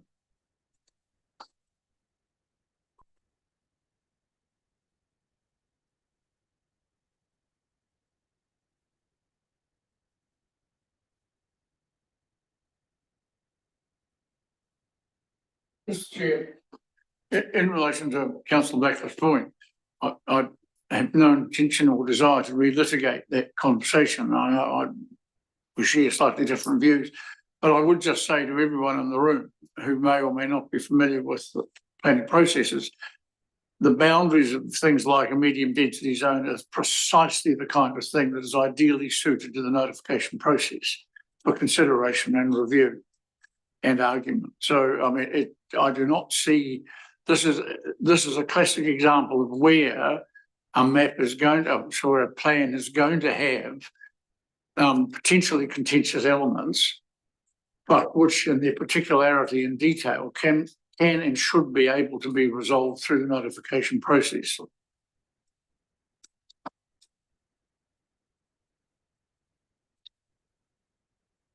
Thank you for that, Councillor Hopkins. We'll move on to map 76.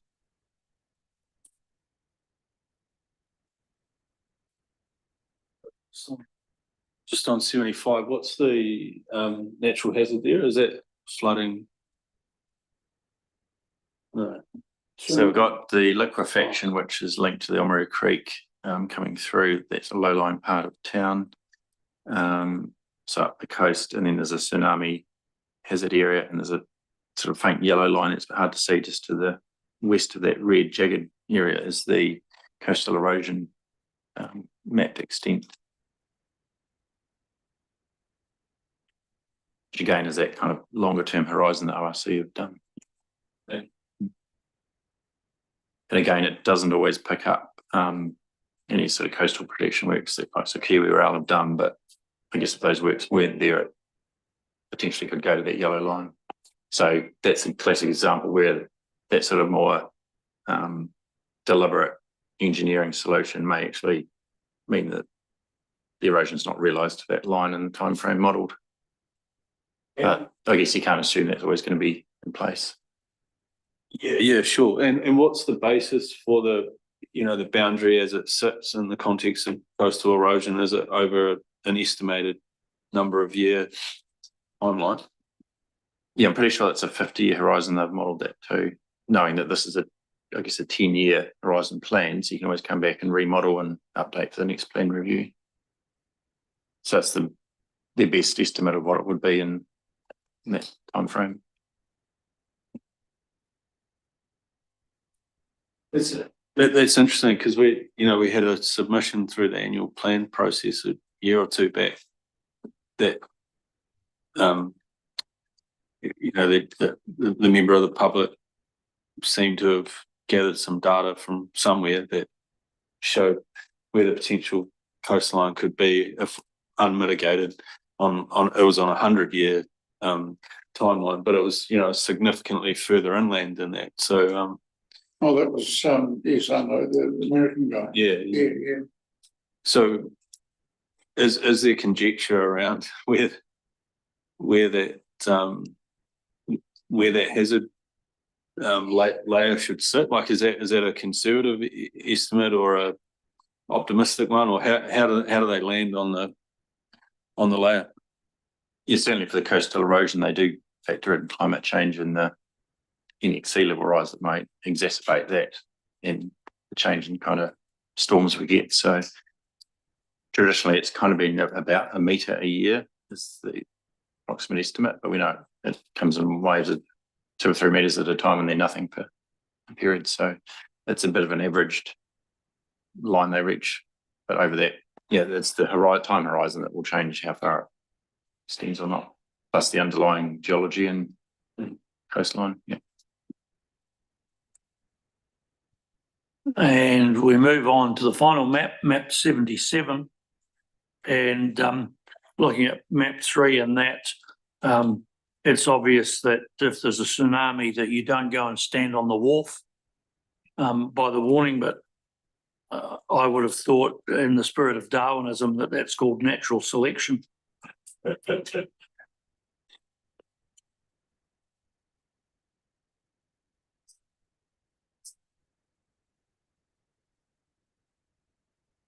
just two maps this one. Oh, that's maps. Oh, what was that one? Sorry. Separate these maps when we do this recommendation. They're in one. That at the end, because there's a potential change to map 64, but there's no changes to any other. Others. To get the ruling and agreement on that before we go into the next. All right. Or are you going to do these? Get these recommendations on it as well? If there's no changes to the balance, we might David, deal the with purple 64. dots there would be And listed then buildings. the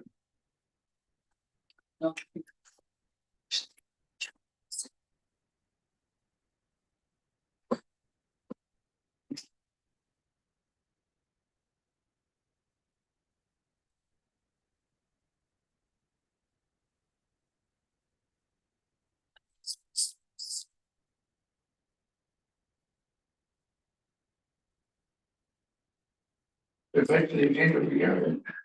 Yes, yeah, so Madam Governance Advisor has pointed out that we have discussed making slight amendments to map 64, but then the rest of the maps, we're not suggesting any changes. So, So it's 68. 68 was the proposed changes. Yeah, but nothing else, nothing on 6. Sorry, as far as I can see, there was nothing on 64, 65, 66, 67. There was a potential change, a tidying up, as Mr. Campbell said, on 68, which is something that officers are going to do, but no agreed amendments from members. And then 69, 73, 74, 75, 76, 77, no changes. So I'm just looking at subject to any minor amendments agreed at this meeting, there would only be for that map 68. Is that the ruling? Is that where you are, David? Yes, I was just flagging that will be identified as part of the process to go to council for the full plan. So it's just flagging it early to say, hey, if you're wondering why is that funny white slither, we have picked up on it and it will be addressed. It's not something we need to amend here because we don't have quite the detail. So effectively, there's no changes to any of the maps, but officers will tidy up map 68. So I think Which is covered by point 1. So I'm going to take out subject to any minor amendments agreed at this meeting because there wasn't any. Yeah. And could I just hang on a minute. I'll say. Oh, right. Could I just confirm regarding Palmerston? I just can't recall. Had we already engaged with ORC on that? We have, yeah. So it's not a further action. Thank you. Yeah, I guess if there is any further updated mapping, we'll have to work through the process for that to be incorporated. If I may ask a related question, I know that it doesn't relate to the maps that we've looked at today. But I did raise this matter when we were looking at the last tranche of maps in relation to North Oamaru. And the most recent evidence we've had of very significant rainfall and an absence of flooding. I suggest that it might be appropriate for us to engage with ORC to ask them to revise that. Is that process underway? Yes, they had a draft report for Muddy Creek, which I understand is being finalised, so we'll have that, maybe not in time for notifying, but certainly time to update it through whatever process. Thank you. Yeah. So, Mr. Chair, I'd just like to suggest that when we do go to the recommendations, they be done individually, please. Yes, no, Just been talking about that. just, you're talking about the 1 through 4, not the individual mapping. Because there are other issues here that we need to visit. So I'm principally dealing with the first remit, which is approved map 6477 of the draft proposed district plan. Subject to any minor amendments, and I think that covers the matter of 68 that's been raised by the government. I'm happy to do that one. Well, I think it's important that we say with no changes to maps. No, sorry. Subject to any minor amendments agreed at this meeting. And the minor amendment that we've agreed at this meeting is that map 68 be changed. The staff have acknowledged that map will be changed. Yeah, staff are going to do that. It's not a requested amendment by a member. There's the difference here. Yeah, it's just flagging that for the subcommittee's benefit that we've identified that issue already, and it will be addressed through reporting to council. So it doesn't need to be part of this as an amendment. It's just flagging that we've picked it up for your information, and it will come through in the final report for the proposed plan. For the second time, Mr. Chair, I will move 1. Seconded by Councillor Blackler. You want to speak to that, Councillor McCain? Yeah, look, to be consistent, I won't be supporting it at all. There's been still no confirmation that there's a legal recognised line that a regular authority works under. And until that is in there, I will not support any of the mapping. Thank you for that succinct view. We have a mover and a seconder. I will put that motion. All those in favour say aye. Aye. Against? Carried. We need to go to the mapping provided Did you second? on the proposed changes to the boundaries on the Waitaki River, which is on page 93 of this report.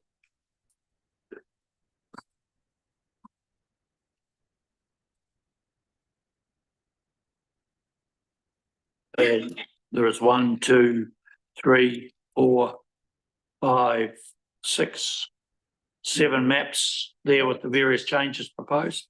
May I ask a question, Mr. Chair, please? Certainly. Look, Ms. Campbell, officers, the one problem I had with this mapping, which is very helpful and informative, but the solid blue area, I was trying to work out what actually lay underneath it by way of subdivided or cultivated land and what was natural riverbed. So the one problem I have is that because the blue line exists in totality and obliterates everything else, is anyone able to clarify, what the underlying topography actually is?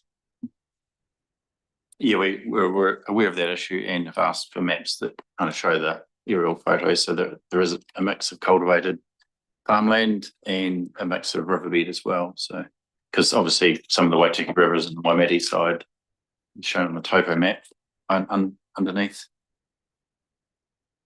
I would just add there's around just under 700 hectares removed in total. There's a net amount. Look, I just express my view that I remain uncomfortable that cultivated land can be regarded as an ONF. It just strikes me as a linguistic and actual nonsense. And personally, I cannot see how a landscape architect can describe highly modified industrial land, because that's what farming is, industrial use of a land, just the same way a factory is. I cannot see how that can be deemed to be an outstanding natural feature, so substantially modified that its natural quality is called into question, in my view. Thank you, councillor Hopkins. Councillor Blackler. So that's certainly not the way we market ourselves, councillor Hopkins, but just a question regarding the modifications to the ONFs in the context of the river here. This final kind of version we're seeing here is evidenced by the work of the geomorphologist, is it? And so, yeah, a few years back, I read a report by ECAN that assessed, the encroachment on river margins over time and used satellite imagery to kind of inform the report. And I can't even remember what it was specifically trying to address, but it's got me kind of thinking about this. And which terrace is the geomorphologist using, I guess, is my question, because at a certain time the extent of the river would have been X, and so yeah, I guess my question is this to the furthest extent possible, or what methodology did the geomorphologist use to land where they landed to kind of get this final position? Yeah, that's a good question, Councillor Blackler. They've generally tried to go to the extent of the first next lowest terrace, if that makes sense. So it's obviously there's the active riverbed, which can cut into any part of the grade plane, and then they've looked at that extent where it was probably last flowing, and then before it was developed. So that happens on both sides of the river, where the farming gets extended out where they feel it's flood free generally most of the time, can be developed without triggering a lot of ECAN consents. But yeah, it has, I guess, closed up the more sort of active grade plane of the river, but they've taken it generally to that sort of first tier edge. Yeah. Thank you. Thank you for that, David. I concur with Jim, though. One is to cover high productive ground under an ONLs and ONFs is not a good, and we'll be very careful we're not setting a precedent should that happen. But secondly, with the topographical maps, it's very hard to decide, because I'm actually quite familiar with this part of the world, and I don't know where the Braided River is and where the actual farmland starts. Can I just confirm that whilst these overlays are proposed, is existing use rights still take precedent? Is that correct? Yeah, that's correct. So if you're farming and continue to farm, or you change your irrigation system, irrigating but a different system, doesn't trigger any of our proposed rules or current rules. The main trigger at the moment is our low earthworks threshold. It's captured by a lot of those irrigation conversions. So that would be the main trigger going forward for people, even under the current plan.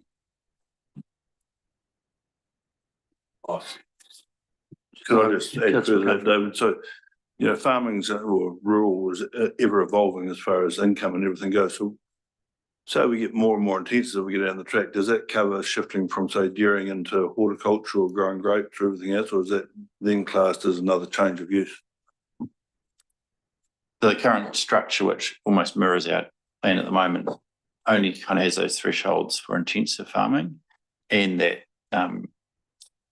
carbon forestry is the other one that was picked up, given the concerns we've had in the past on that. So intensive farming is your indoor sort of chickens and pig, large scale pig farming, which are quite discrete activities, and they would probably not tend to locate too close to the river for different reasons, but certainly the carbon farming one could be one that would be captured and have landscape considerations in this scenario. So are those intensive that you just mentioned, are they actually itemised in the plan? Yep. So, yeah. Yes, it sort of picks up what we've got now, and they're around more around buffers, around close to houses, that type of thing. But yeah, in that kind of close proximity to the river environment, they probably wouldn't be a go in terms of the regional council consent, I would imagine. Plus flood hazards, if you're putting up buildings for pigs or chickens, you probably wouldn't want them too close to a flood hazard area. So I don't think they'd overlap too much with this. But carbon forestry may be one that would potentially get picked up. Just to go to Councillor McCone's question though, if someone was to wish to intensify from dairy to intensive dairy, say to a more horticultural context, by what you've said just now, probably the only likely thing to trigger a consent requirement would be the earthworks. And a building as well. So again, And the building. because this overlaps so much with the flood hazard, you probably wouldn't be putting buildings, whether it was glass houses or whatever for horticulture, you wouldn't put them in that flood hazard area to start with. But you could have sort of runoff areas, that type of thing in that. But so it wouldn't, so a shift to an intent, like what would be a further intensification in terms of productivity and economic output, that wouldn't be impacted by the rules that we have in place. It's a further agricultural pastoral intensification that is the possible scenario where issues could be caused to. Yeah, that would be in an unirrigated sort of dryland system, because the definition relates to irrigating dryland over. And most of this area has probably got irrigation on it where it's Already. Yeah. So it's just, sorry, my primary question was more along the lines of the existing use rights, though, which was, it's I'm a bit confused when I read the act about existing use rights in section 10, where it talks about the 12-month rule, and it speaks about similar in character, intensity, and scale in conjunction with 12 months. Continuously being in operation in the context of a farm. Something might not occur every 12 months. So when I was reading online about it, there was, I guess the example used online and one thing I was reading was the Wairoa cool stores versus Western Bay of Plenty, and that talked about the example of the use in a time of year the activity wouldn't normally be carried out. But my question is, in the absence of an activity at the time of year it may occur in other years, is it not evidence of a discontinued activity, or would that be satisfied as still being a continued activity? Do you get my distinguishment there? Yeah, it's a tricky area, and the courts have tried to clarify it over the years, particularly around extensive farms that do sort of replanting, burning, that type of thing, oversowing, where it may not happen every year, but the courts have clarified that it's part of the overall farming operation and is considered in terms of existing use scope. You still are farming, just means that one year you may not do particular thing, but the farming activity, if it's part of your regular kind of cycle, that's included as part of a permitted or existing use farming activity. Just because you didn't burn or oversow one year doesn't mean you can't do it in following years. Yeah, well, that's reassuring. And supplementary to that, what process do we have in place to issue existing use rights certificates for those that want them? Yep, that's a good question. We have received a scattering of those applications over the years, and we just process them as per normal, like any other consent or application. There is a bit more onus on the applicant to prove that they have carried out that activity and it was lawfully established, but we can help them go back to previous district or county plans that said what it was at the time. Thank you. Councillor, Mr Chair, if you allow me, I'd move recommendation 2. thank you. Do I have a seconder for that? Just speaking very, very briefly, I have expressed some concerns about this. I do regard, however, the latest iteration of these ONFs on the river as an improvement. And again, I do believe that particularities of this can and would be able to be further critiqued and if necessary modified through our notification process. Councillor McCain? Yeah, look, I'll repeat what he said, really. It's great to see there is an option and there is some sanity in the system, and but thank you for doing that. I think there's room for more. All right, I'll put the motion. All those in favour say aye. Against? Carried. We move on to recommendation 3, that this committee receives and notes the previously approved chapters of the draft district plan and acknowledges that they will be presented at a subsequent meeting of the subcommittee to be scheduled later in November, where they'll be accompanied by the unconfirmed minutes of the previous subcommittee meetings where the track changes to those chapters were agreed for the subcommittee to approve the chapters and minutes together at that meeting.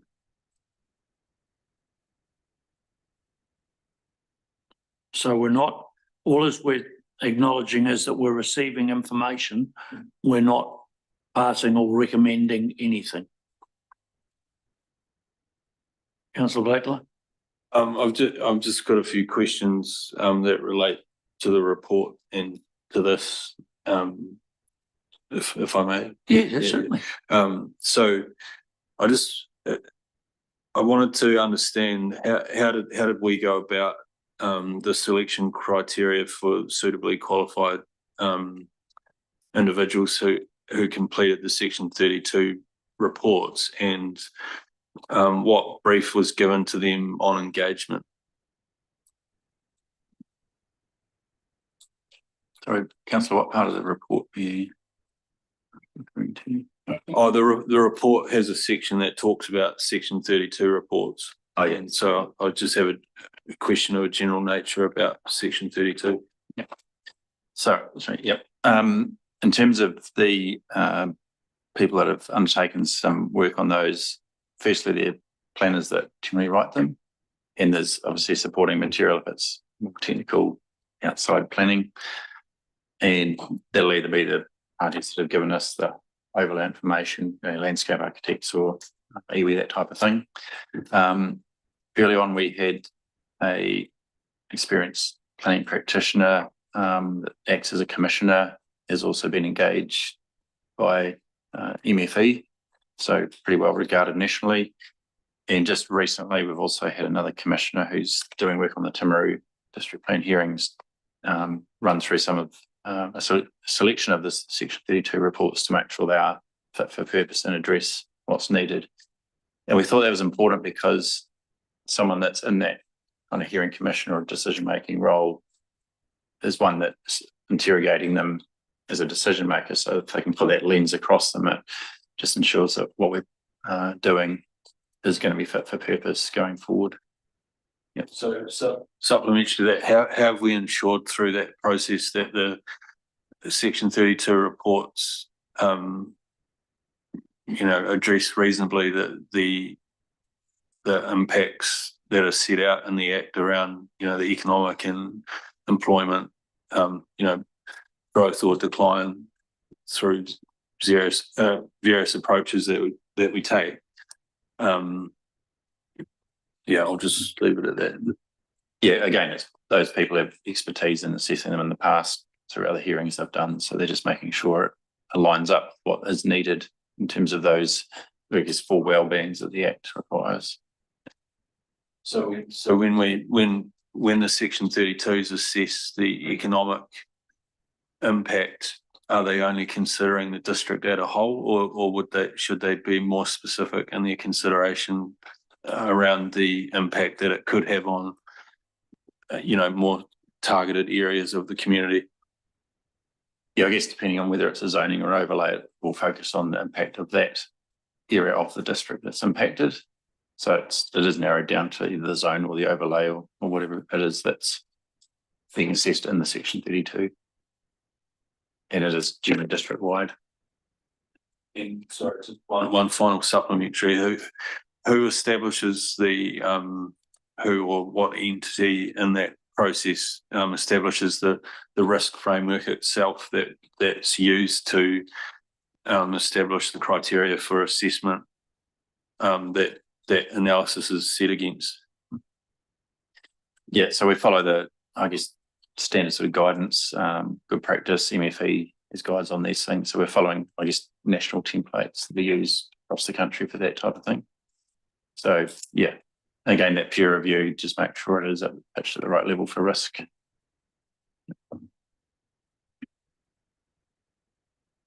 Councillor Mackay? Yeah, do you want to carry on with the Section 32 or do you want to leave that for another meeting? No, we need to specifically address that point 3. We can have that other conversation in a couple of weeks' time. We will be. If I may just make a general comment, I haven't read all of the Section 32 material yet, but the documents I have read, and this is one of them, and I won't go into it, but it does seem to me, in general, my initial impression is that quantification of benefits and costs is arguably the least comprehensive component of the Section 32 analyses that I've seen. For instance, I'm just quoting this one: quantification of benefits and costs. Section 32 2B of the RMA requires that where practicable, the benefits and costs of a proposal are to be quantified. Specific quantification of all benefits and costs associated with the proposed district plan is considered neither practicable nor readily available. Given the assessment of the scale and significance of the proposed changes, it is considered that quantifying costs and benefits would add significant time and cost to the S32 evaluation process. Therefore, exact quantification of the benefits and costs in this report was not considered necessary, beneficial, or practicable. In general, a qualitative assessment of costs and benefits associated with the proposed district plan is considered sufficient, and this is provided for in the assessment of policies, rules, and other methods contained in Section 8.3 of this report. Basically, from what I construed from that is essentially it's in the too hard basket, but more to the point, or too complex and too time consuming, but more to the point, the way I read this, the case law and statutory deliberations in relation to Section 32 analyses in the past would indicate that this is okay. In other words, what I'm saying is, if we started saying that our Section 32 analysis needed to be more detailed than that in regard to the quantification of benefits and costs, it would seem to me that one possible response would be, we don't have to do that. The case law says what I've just read out is sufficient. So I think we might find ourselves slightly frustrated in that regard. I still think there are certain areas in relation to the proposed plan where we might actually put our foot down and say, no, we want more detailed quantification of benefits and costs. But I would probably advocate that that should be done on a case-by-case basis rather than globally, if you will. Councillor Mackay? I know we're not talking about it, but is that report going to be released to the public before this meeting? And, I think it would be in good faith if it is on the Section 32. The section 32s will be available as part of the council agenda for the proposed plan. So they'll be ahead of when they need to be released, which the AXOs have to be available when you notify. Obviously that they can be included in the agenda for the proposed plan report to council. Some councils have put them in public excluded for different reasons, but we don't feel we should at this stage. And I congratulate officers on the approach they've taken. I think it's really, really, really good. All right, so we just reiterate that we're receiving and noting the previously approved chapters of the district plan. Now, I just want everyone to be cognizant of that, because we have previously said, with the advice that we had on mapping that we were told was not our area of expertise, there was a desire to revisit some chapters. And the subcommittee was given the opportunity to provide that information through me to the planning manager. One member of the subcommittee has, no one else has. So I'm presuming that everyone is comfortable. Councillor Blackland. Mr. Chair, I'd just like to, follow up on your comments there to inquire as to what was the result of that, because having participated in that process and providing input into the chapters, I would like to review. I'm just wondering where that ended up. Well, I forwarded your request on to Mr. Campbell, and I understand Mr. Campbell replied to you. Are you wanting further amplification on that? No, my question was more around our conversation that we wanted to review some specific chapters, which I provided a list for, but that process hasn't since come to light. So was there a decision made while I was away? No. And that's why I've actually raised the question, because as Mr. Cook keeps reminding us, we've got an extremely tight time frame and that we're working to. The proposal is that these minutes and amendments in their entirety will be coming to us in 2 weeks' time, at which point we're going to be asked to make recommendations to the whole of council for December. So we need to be totally aware of what we are doing today. Councillor Hopkins. Chair, it seems I would have thought, with respect, that the matters that you and Councillor Backler have just been discussing sit outside recommendation 3. The recommendation 3 basically says that we're going to get a whole bunch of stuff, which will include the tracked changes previously agreed by the committee. And at that point, having received the minutes and those track changes or proposed track changes or recommended track changes, we will approve the chapters. Now, the material that Councillor Blackler is referring to is material that has proposals and modifications that have arisen since. So it's another tranche of potential changes to the chapters. Yes. And in my view, those additional changes can perfectly legitimately be raised at the meeting in a fortnight's time, in addition to any changes that might arise out of this. Now, whether that's by way of notice of motion or it's probably technically too late for a notice of motion now, but it can certainly be tabled on the day or in advance, either by officers or by members of the subcommittee. But I think that in order for us to have a view about what Councillor Blackler would like to amend in the chapters, we're going to have that conversation in addition to this one. Yes, that is correct. All as I was trying to raise the point on the way through, so that no one accused us of being ambushed or whatever. So it's understanding. On that, I'll, again, with your consent, move 3. I'm happy to second that from the chair. All those in favour, please say aye. Oh, sorry, councillor. I can't in good conscience vote in favour of this, this recommendation. Like it, it speaks to receives and notes the previously approved chapters, but we previously approved them prior to approving the maps, and we were of the understanding at that period in time that we were going to have an opportunity to have some level of influence and sense checking of the overlays and where they sat. Given that isn't possible, like legitimately through through the planning framework and the way everything's set up, I'm not continuing with that, but I think that changes the context in which we would have perhaps further considered or pushed back on some of the rules embedded within the chapters, given that the extent of the overlays do creep out into operational areas. So I'll be voting against this recommendation. Thank you. Anyone else? Councillor McCone, do you have an opinion? Yes, I do, and I'm not as eloquent as Mr. Blackler, but I totally endorse what he's just said.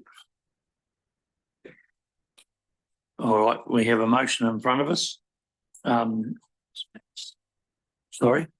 Oh, sorry, David.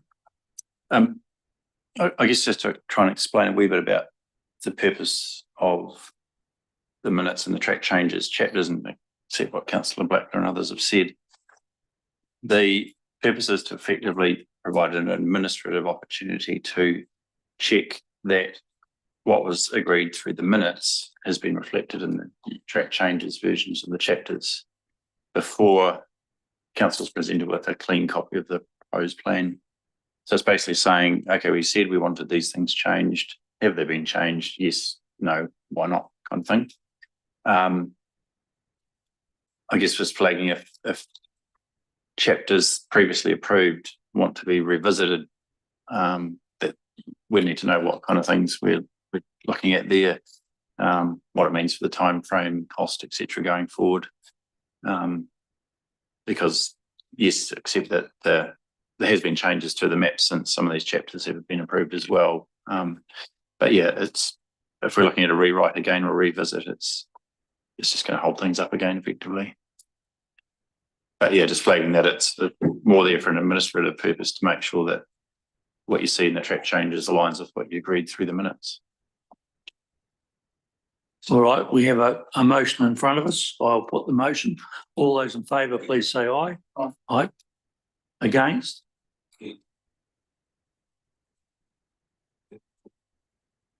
I declare the motion passed.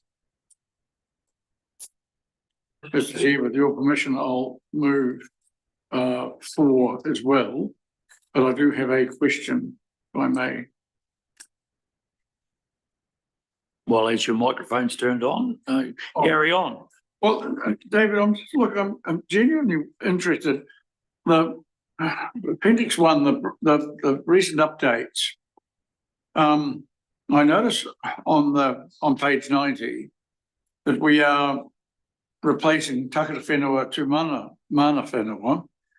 This has been done where appropriate, but it then goes on to say some references have been left in the ECO due to wording of higher order documents, NPSIB. I'm genuinely, I understand exactly and absolutely why Ngāi Tahu wanted Mana Whenua rather than Takata Whenua. I absolutely get that, 120%. What I'm concerned about are the legal implications in the plan if in some parts of the plan the party concerned is identified as Mana Whenua, and in other parts of the plan it's identified as Takata Whenua, and somebody then challenges, you can't say it's this, or when it says it's that. And I genuinely wonder if we've had any legal advice as to the potential ramifications of that use of two different terms in two different contexts within the terminology of the plan. Thank you, Councillor Hopkins. I don't think we've gone as far as getting legal advice on that, other than to note that the default, if it's a higher order document, would always take you to that Takata Whenua. So the challenge would be only on that aspect that it's inconsistent with the rest. So I think we're fine in that aspect, but we can put that lens over it if it's needed. Well, I certainly, based on previous conversations, I don't want to impose any additional work or potential delay on any part of the process. But what I would really ask is, have I raised a question that gives you pause for thought, or do you think there is potential for a legal fishhook there? And if so, is it worth following up? Yeah, we can certainly do an officer level check of that initially and just double check that against other plans and provisions. Thank you. Right, there's no further discussion on number 4. It's been moved by councillor Hopkins. Do we have a seconder? Thank you, councillor Blackler. All those in favour, please say aye. Against? Carried. Mr. Chair, with your permission, could I please propose a 5th recommendation? You can test the mood of the meeting. So it would read, that council, and then number 5 includes as part of the LTP process amendments to revenue and finance policy for subsidisation of resource consents relating to sensitive overlay areas in the context that they are for the wider public benefit.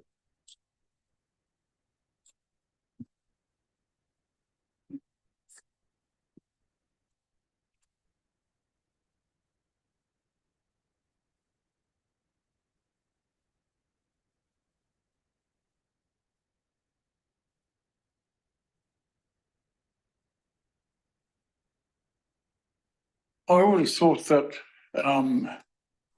subcommittee can request that or request council consider it. I don't think we can actually say that it automatically has to happen in the LTP. So, Yeah.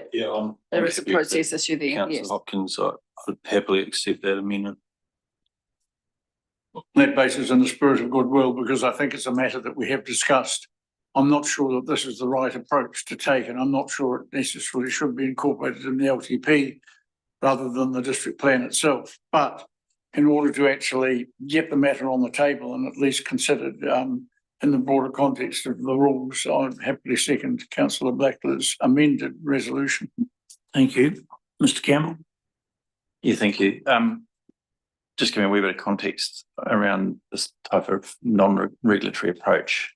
We have it in place at the moment for heritage consents, and that's quite tightly bound in terms of where the consent relates to looking after and improving the heritage values. So we're saying we've got the heritage fund as well, but we're saying if people are applying for consent or need consent to do works to a heritage building, as long as it's resulting in a good heritage outcome, that's the policy in the plan is written. I guess they can extend across other values, whether it's cultural, natural, etc. And I think it's a valid non-regulatory mechanism that can be used. It was used elsewhere, where the consent relates again to improving or enhancing those values.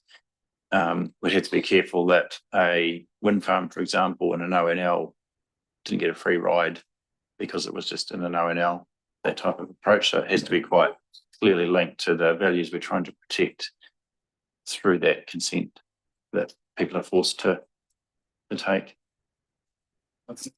Yeah, I think, Mr. Campbell, you raised valid points, but I think through councillor Hopkins' amended wording probably allows for consideration around those aspects. Do you agree, councillor Hopkins? Yeah, all right. Well, we have the motion in front of us. We'll take a vote. All those in favour, please say aye. Against? Carried. And at 11:30, I will declare the meeting closed. Oh, I have to be very quick, Councillor McCain. It is, there's just a reference on page 86, which states, furthermore, having a notified proposed district plan will strengthen the district's position should the proposal move towards having a single regional plan and be progressed through government's current resource management reform program in the future. I take umbrage and dispute that entirely, and it's part of the reason why the government stepped in and with the ORC. I'm just Put that on the record. No, I think you might have misunderstood.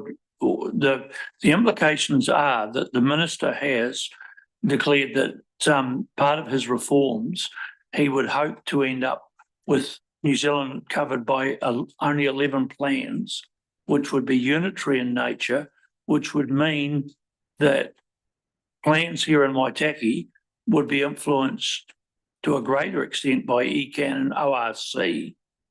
And is actually probably, whilst on one hand, the government is telling us to wait, making that sort of statement inclines me to want to actually get our house in order, or otherwise it's going to be imposed at a regional level on us.